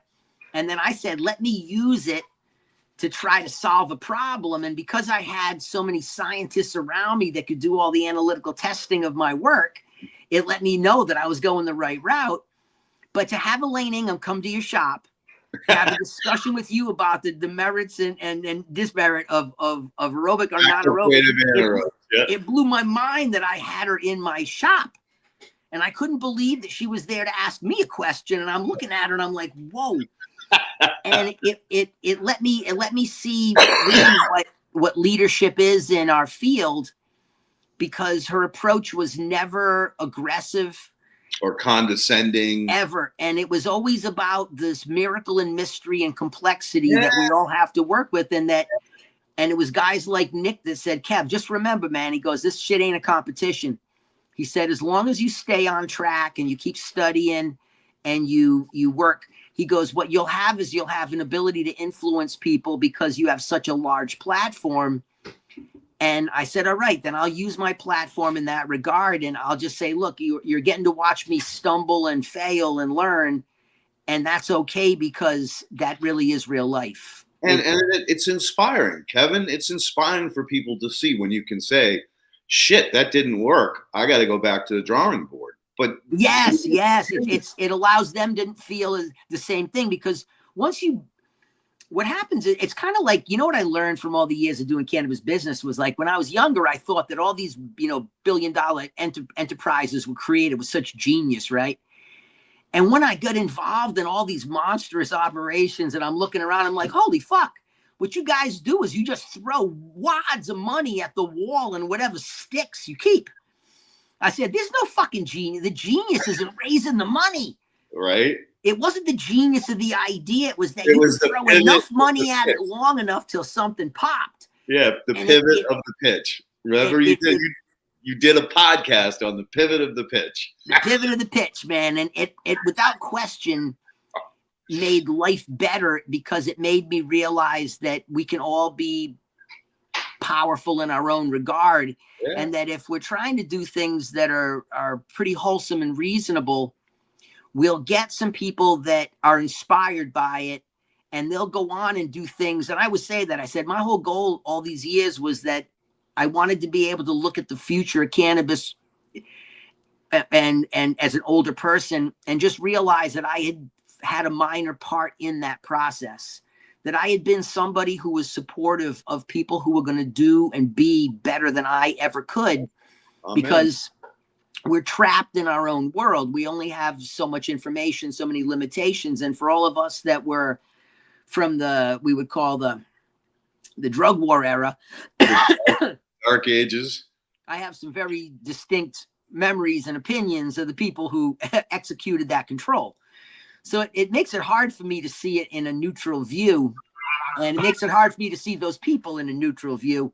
And that's what I tell the people. I said that hopefully with normality, you don't have to have my distaste to slow down your palatability of new things. It's salt.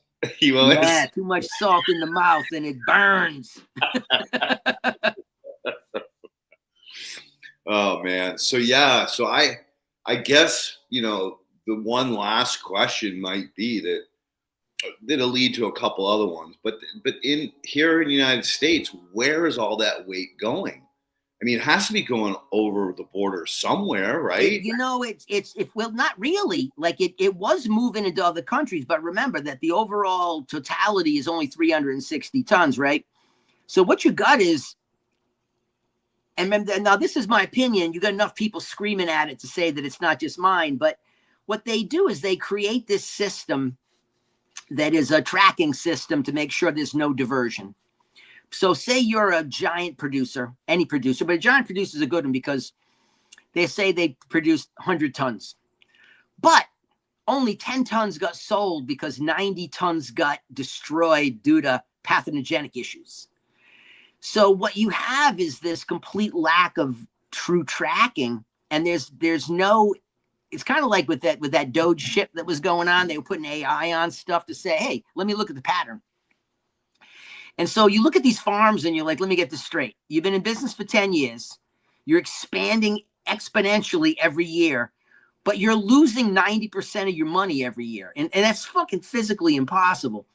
So what you have is you have a situation where you got about 32 to 35% of the total sales through a storefront, 66, 65% on the illicit.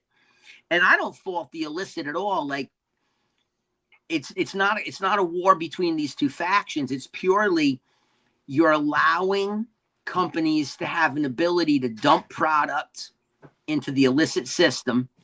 And when it was hemp, you were allowing them to dump product into a hemp license and then move it in via US mail. And what it did was because there's no way you could be that big and lose that much money and still gain that much investment. So somehow monies are moving, and we don't have to be financial advisors to understand that. And what you have is this system that really only benefits shareholders, because it protects the shareholder from losing value in the investment. And when you look at who's invested in these giant companies, it's insane. And so, I mean, Christ, you got Epstein's crew involved in cannabis, right? So groups that he's involved in own operations that control fucking operations, right? So they control countries, for Christ's sake. Yeah. So, and cannabis is just this little tiny dot in the big picture.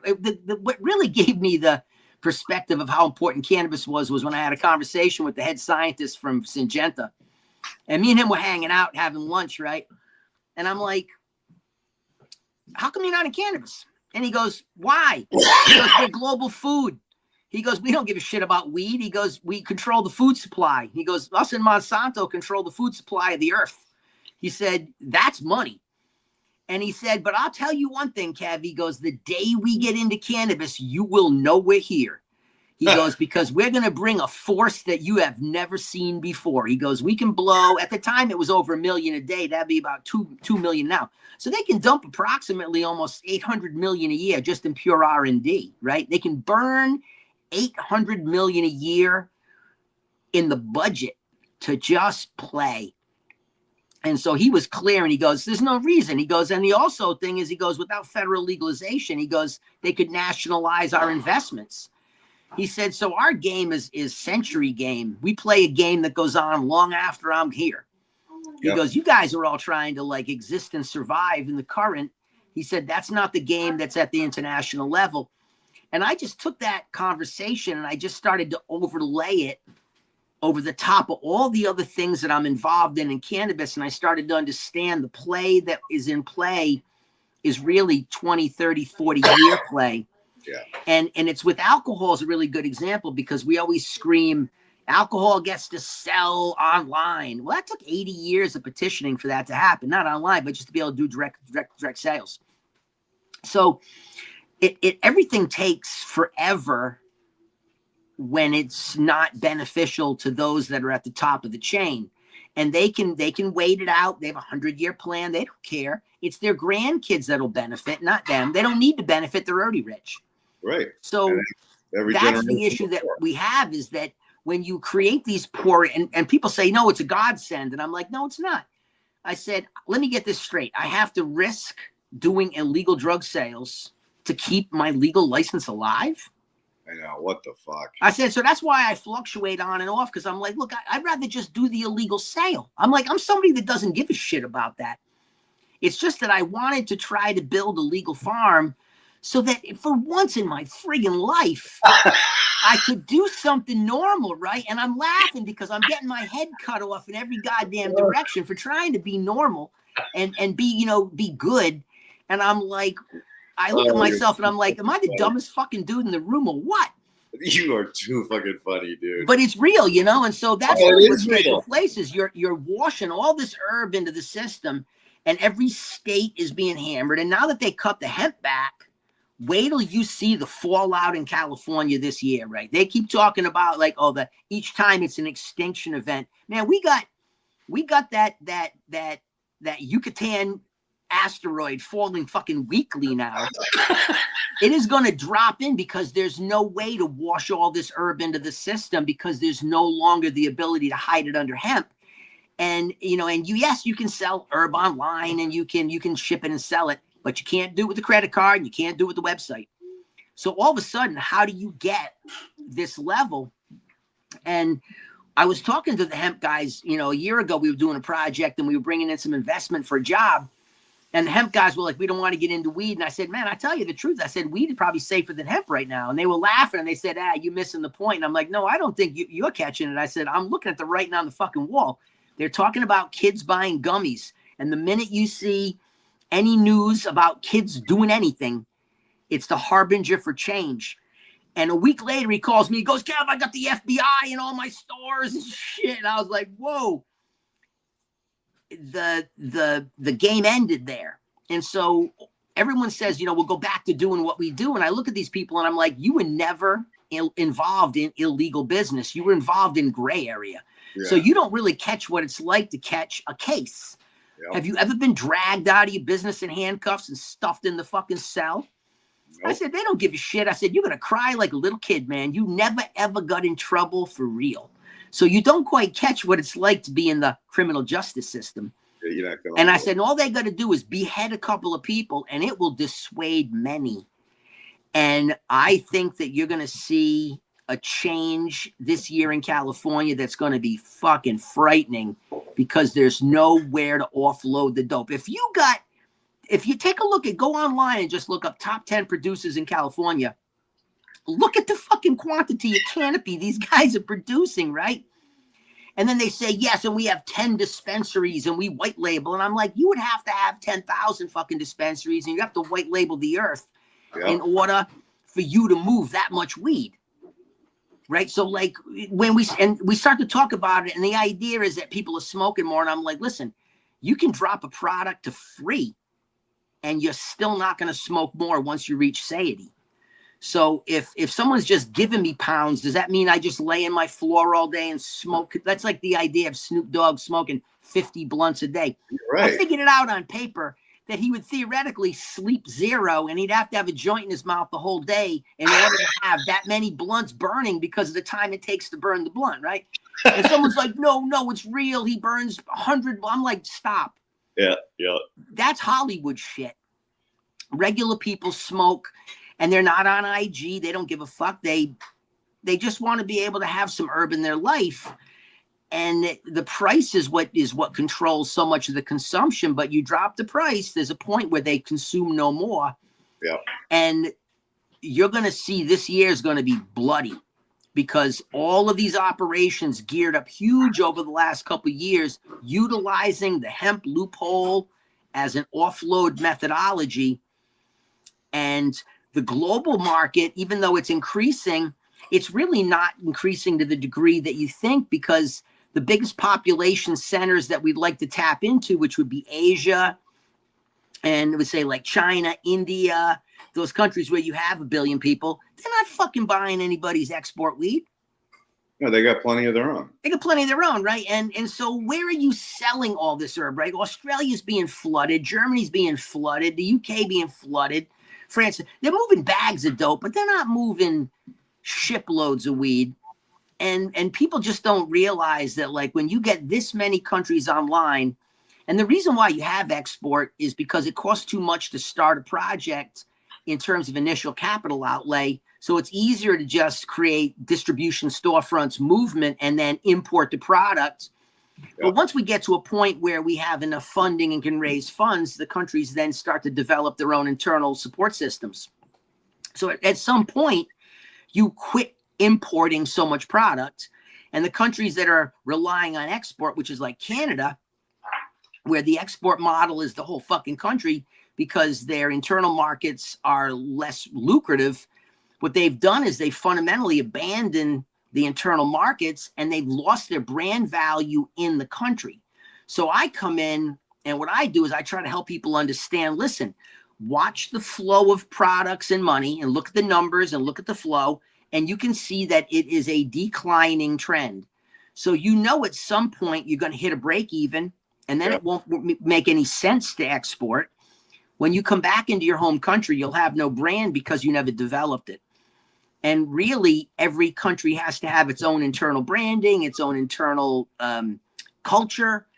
And the best thing that happens for the world in cannabis really is that we're not involved, because we would fucking disrupt the earth.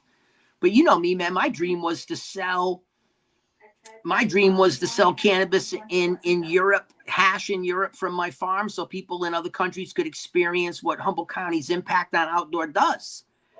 And I had to basically just turn that dream off and just say, look, we'll have our own internal system in California that'll be separate from the federal system, but it won't allow us to enter the federal system, which is really insurance-driven sales, or do any type of export. And even if we create compacts that say we can go from like California to Arizona, oh, fuck, no, you can't, because that's a federal highway you got to travel on, and that's federal airspace. So unless you can miraculously, molecularly shift this shit in some kind of teleportation device, you're automatically risking federal offense to do so. And people say they're going to do it. And I laugh and I'm like, okay, well, you go be the test case, because a federal ass kicking is not a state ass kicking. No. And look at Virginia, right? Virginia put their rules in, and then they tighten it up. And then, like, if they catch you with 5 pounds, 1 gram, you're looking at 5 to 30 years in prison. Right now, think about it. Like, that's like saying, like, you can only have X amount of alcohol that's, you made. And if you have a single beer more, you're doing 5 years in prison, up to 30 years. You're like, there's no precedent for the draconian punishment that's being put into play.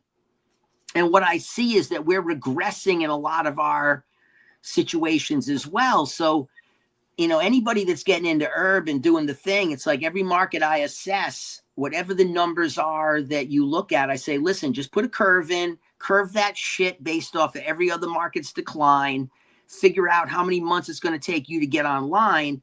And at that part of the curve, it'll tell you what your real price point will be. And if you can't be profitable at that, don't even fucking waste a second on the fantasy. Yep. It's and I get hit up constantly for this kind of stuff. And I feel bad, because I'm telling people, like, I know you want to do a living soil system. I know you want to do all this shit. Have you ever fucking done a large scale living soil system? And they're like, no. And I'm like, then how the fuck are you going to light up a business and do trial and error and get paid? Yeah. I said, you don't want to get a beating. Just really, really relook at the dream and realize that the dreams become nightmares when you got to pay the bill. Yep. Hey, so you have 5 questions. We went over by 15 minutes. I love them, man. Shoot the questions. Yeah. I'll try to get them out as fast as I can. All right, Kevin, how's the Packy project coming along? Appreciate you, sir. Packy Exchange project's been fantastic. I was able to, I received, all the seed stock from the stuff. And what I did was, other entities sold it and did commercial stuff. What I did is I just shared it with everybody I knew, so that the goodwill of Pakistan transcended me and made it into people's hands. And you're getting to see a proliferation of this material all over the place. And it's bringing new profiles and better resistance, and just, it's also bringing awareness that we're a global community, and that we have to behave that way, that all of us together make a difference. And there is no competition in terms of us as human beings. Cool. Now somebody's asking about seeds, the CDSR9, the 4, the Ghost OG, and they're asking if you had any seeds left. I don't, but who did a lot of work with that was Phil, which is Boneyard Tony. So Tony got that stock from me years ago, and he did a great job. And I want to say Eclectic Elegance too, which is Riley. I gave him a lot of that CDSR work as well that I had done, and he took it out into probably F4, F5. But I know that Tony did a great job working with it. And see, for me, what I do is I work a project for a while, I get it to a certain point, and I release it into the world. And then I go work another project. Like, my mind just needs to be fed. So once I get to a point with something where I think it's good, I release it, and then I let people do what they choose with it, because what it does is it lets them go and benefit. And I just get to be a little part of the picture, which is awesome. So I would say look up Boneyard Tony and Eclectic Elegance, and both of those guys worked those lines pretty heavy and did a great job. Cool. So when did you start using KNF and why? It's funny, but like, I'm really not a big KNF guy, but the first time I did any type of fermentation work, and I would say KNF meaning like you follow all the specificities of it, where you're utilizing, hey, there he is right there. What's up, Toad? Hit him up, man. He's got the right work. What you got is the first time I got to really mess around, it was with this group called Nomad's Landing. and they were regenerative farmers. And what we did is we did fermentations from the star thistle on my property. And we just took, a couple pounds, bags of sugar and dumped it in the water, and then put all the star thistle in the bags and sealed it all up and let that shit cook and break down. And then we drained it off and we used it as a ferment to add to try to drive a greater profile response.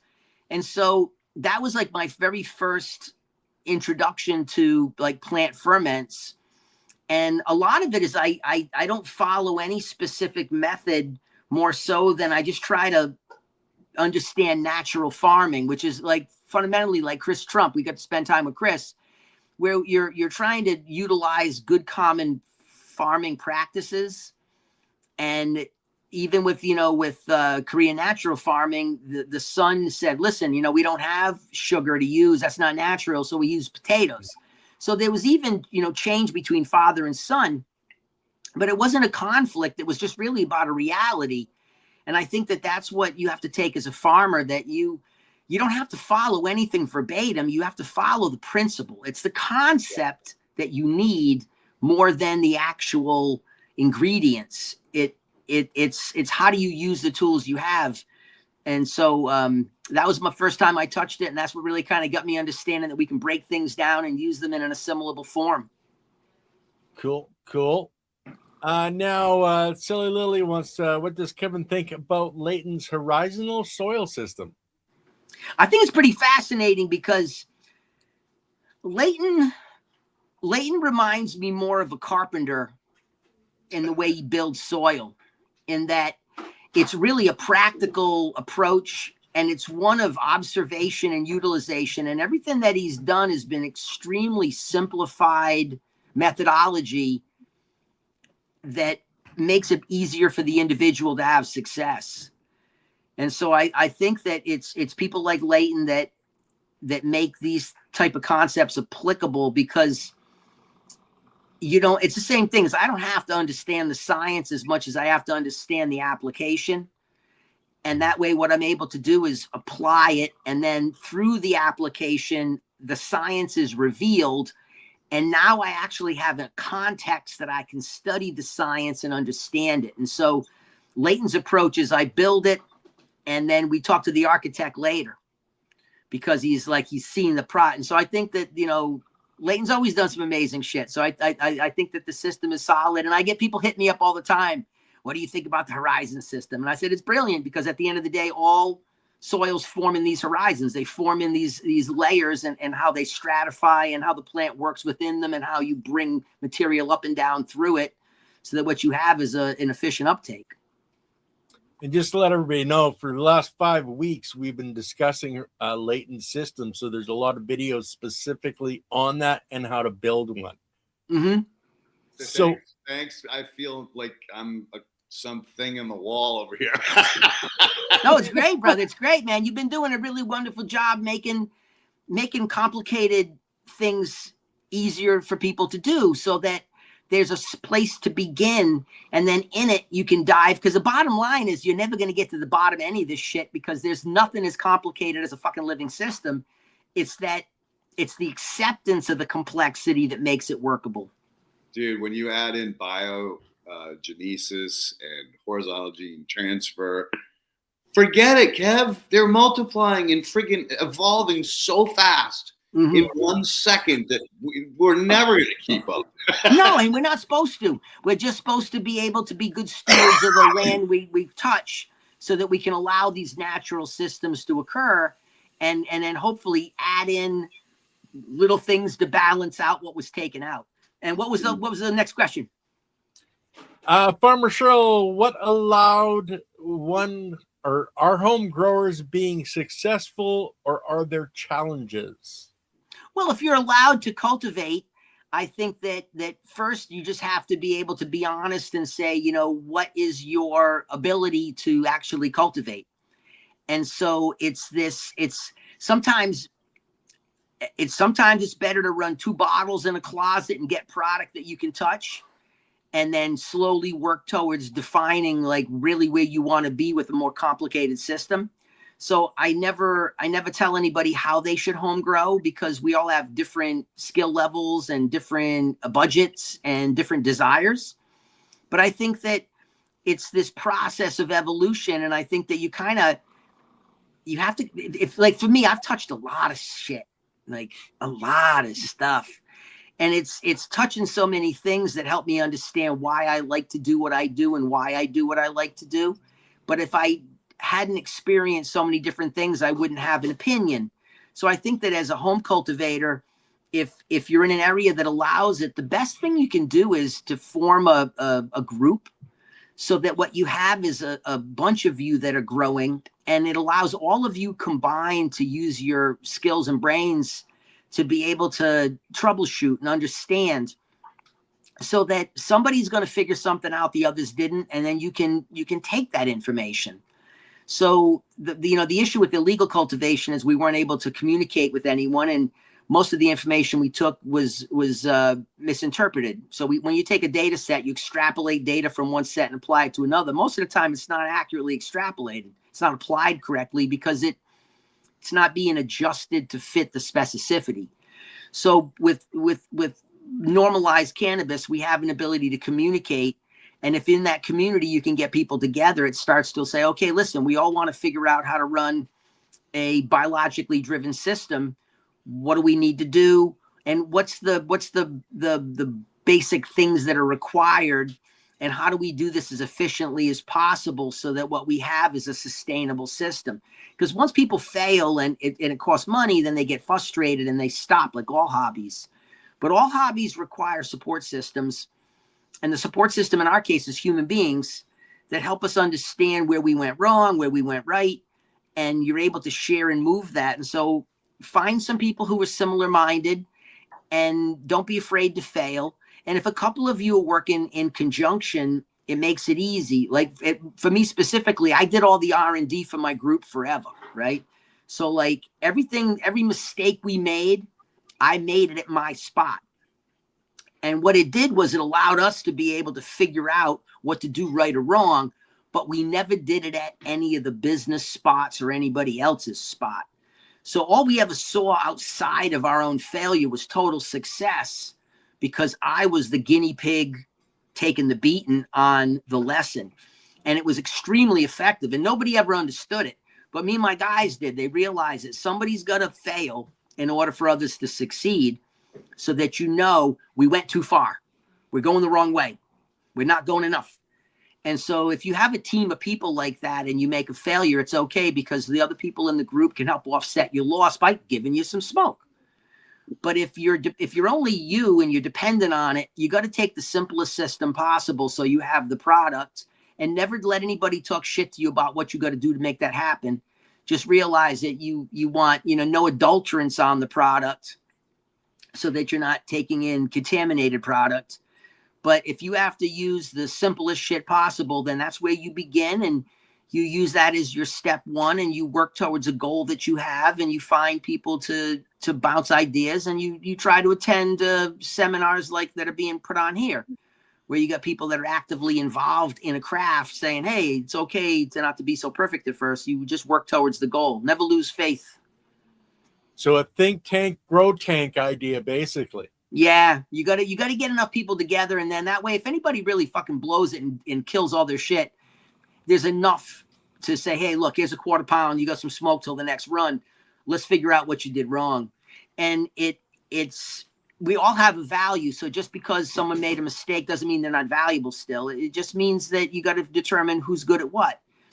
And for me, my skill is in running really fast. I can run into problems quickly. I can figure them out quickly. I can make decisions quickly. But once I move through it, I am not the dude to colonize that space, right? Because I want to move on to the next field. So I need people that are more stable. And I tell people that, like, what I'm really good at is running fast. But what I need is someone to walk slowly behind me to help me. And that's what I did, is I cultivated people who walk slowly behind me. And they're every bit as critical as I am. I'm not better or worse. It's together we form a team. I can't do what I do and they can't do what I do, and I can't do what they do. So together we form really, we're the soil food web, but we're the human web. Right. That's a great way of putting it, Kev. Mhm. Great way of putting it. And she's one of our regulars, so I'm sure she's going to appreciate those wise words. It's genuine, man. We're all valuable. Don't never sell yourself short. You're good at something. And those skills are always valuable at the right moment. And so when you put the right people around you, you're able to feel important too. And it's a lovely feeling to be part of something together. Like, winning alone is okay, but winning with friends is better. Yeah, winning as a team is way better. Hey, and I saw Toad was in the chat. Hey, Mr. Toad, if you'd like to come on and bring us up to speed on what Kev passed along to you, please reach out. We'd love to have you on and learn more about it. Oh shit, man! Toad's someone that I look up to. Dude, he's a fucking trooper, man. He's a soldier, but he's a brilliant guy, and he's always been unbelievably open with the information and positive. No matter what's happened to him, but what's occurred, the kid never ever backs the fuck up an inch, and I respect him. But I think he's a brilliant dude, and he's somebody that I like to listen to him talk, because he tries to put actionable things together for people so people succeed. And I love that. I love to see people trying to support other people, and he doesn't take any shit from anybody.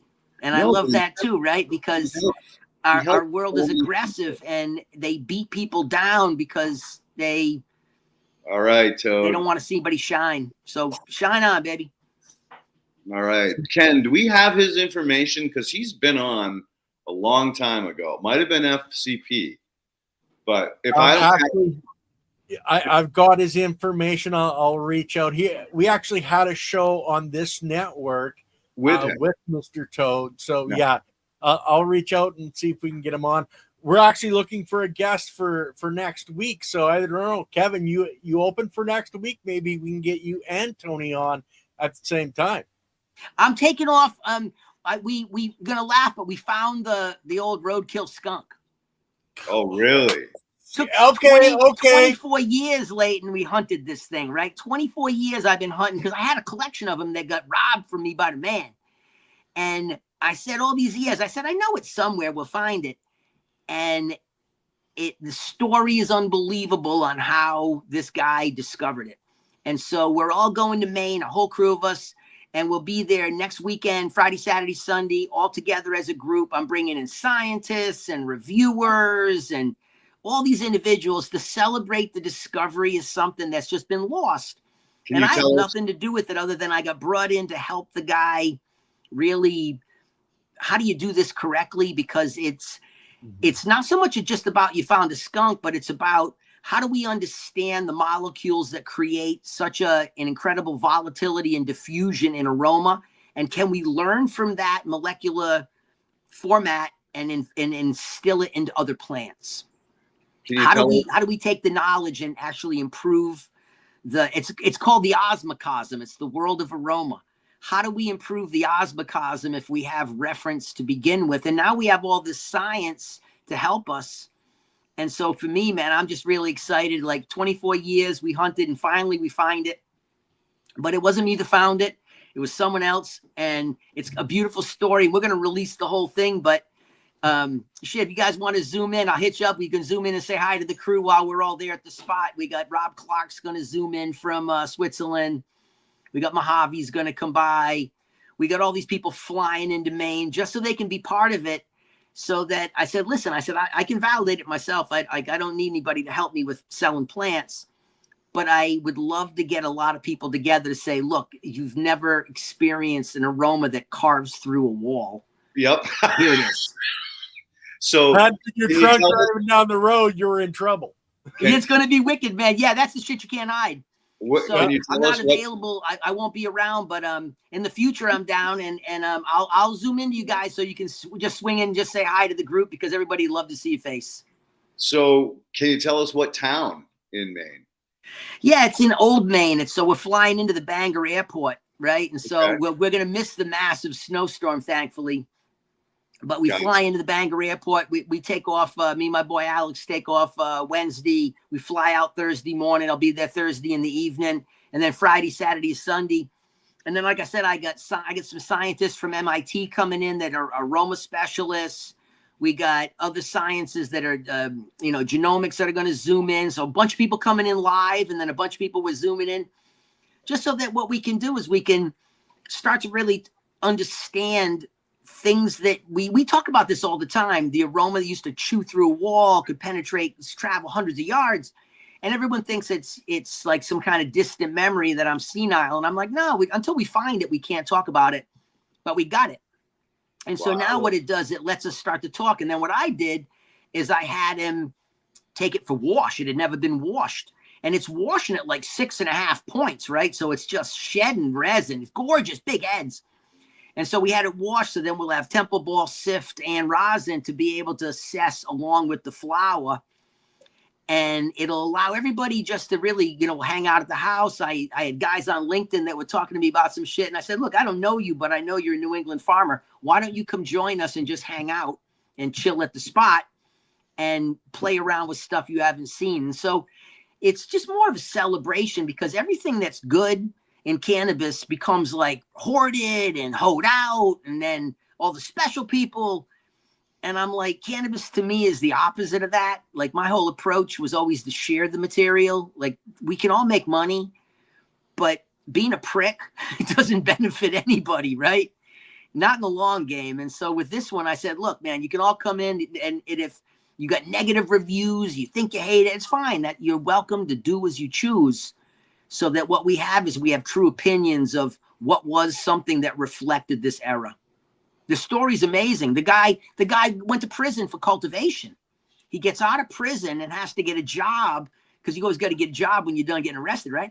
So he has to get a job, and he gets a job cleaning out warehouses and storehouses.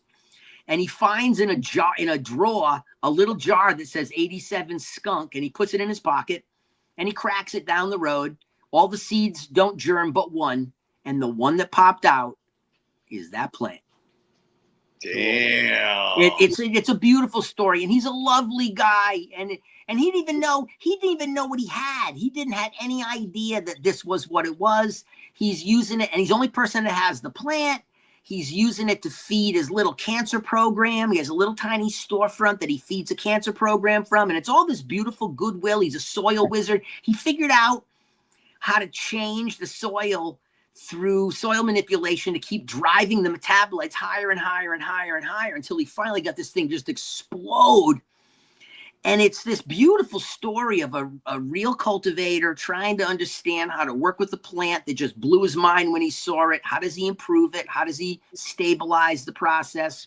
And lo and behold, this guy, Charles Stockstill, goes to work with him and hits me on the phone and says, Kev, we got something in our hands that's insane.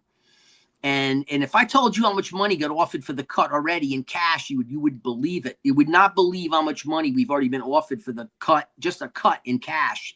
So that's not what we want to do. We want to do some intelligent shit with it. And part of it is, for me, really is to be able to better understand, how do you research and study aroma at that level so that we can better breed and create cannabis that also has a resonance like that. It's not to put the skunk in all the plants.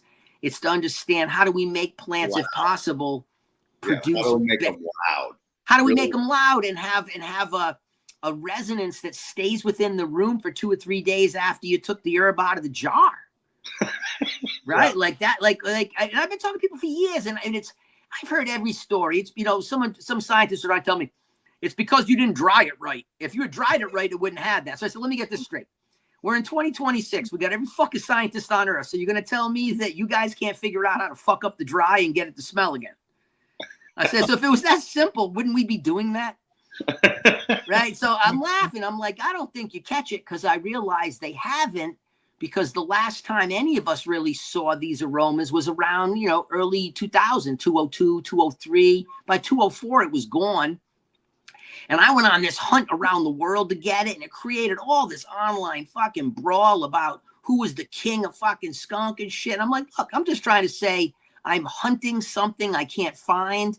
And I correlate it to Mel Fisher hunting the Atoche, where he knew that fucking wreck went down in Florida. Everyone told him he was an idiot. And he said, no, I know it exists somewhere. I'm going to find it. And 22 fucking years later, he pulls up $400 million in gold. And he says, all right, looks like we found it. That's what I believe too, was that it wasn't going to be somebody who was going to breed it. It was somebody who was going to discover old stock that had been preserved, and they just didn't know they had it. And I just got lucky that the guy who worked with them knew me and called me, and I went to help the guy out. I said, listen, let me just help you so you don't get fucked, because you will get fucked in cannabis with something like this.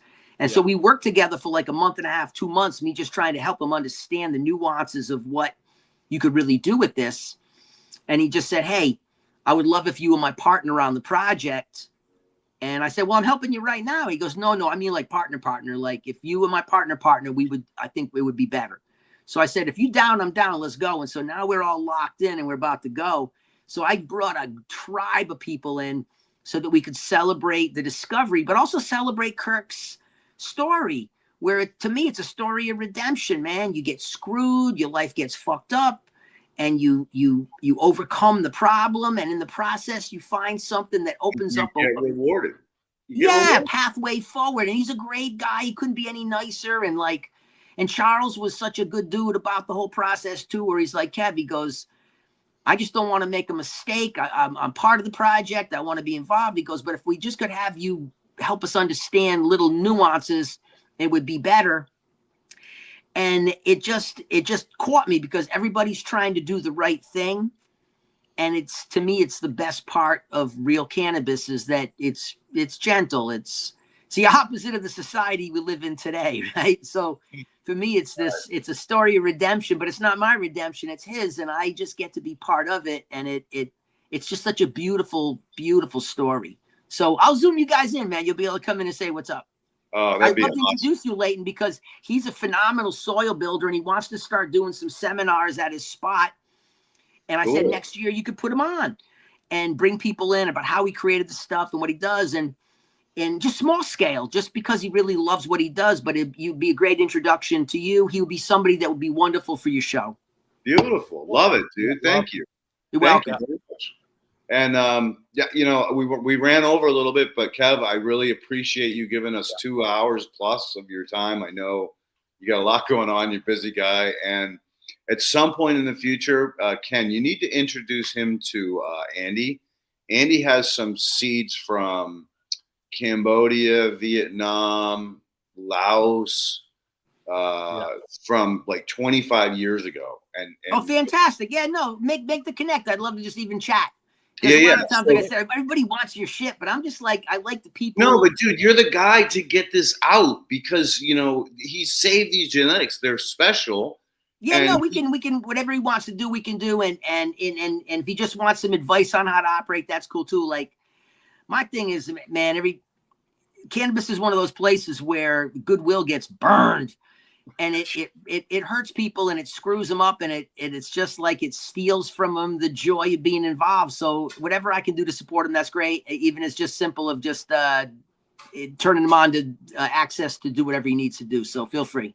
Awesome. Appreciate you guys. Thank you so much for having me on. Always good to see you, Ken. Always good to see you, Leighton. And thanks to the audience for being part of the show and being part of my community. It's always been a lot to me. So thank you very much.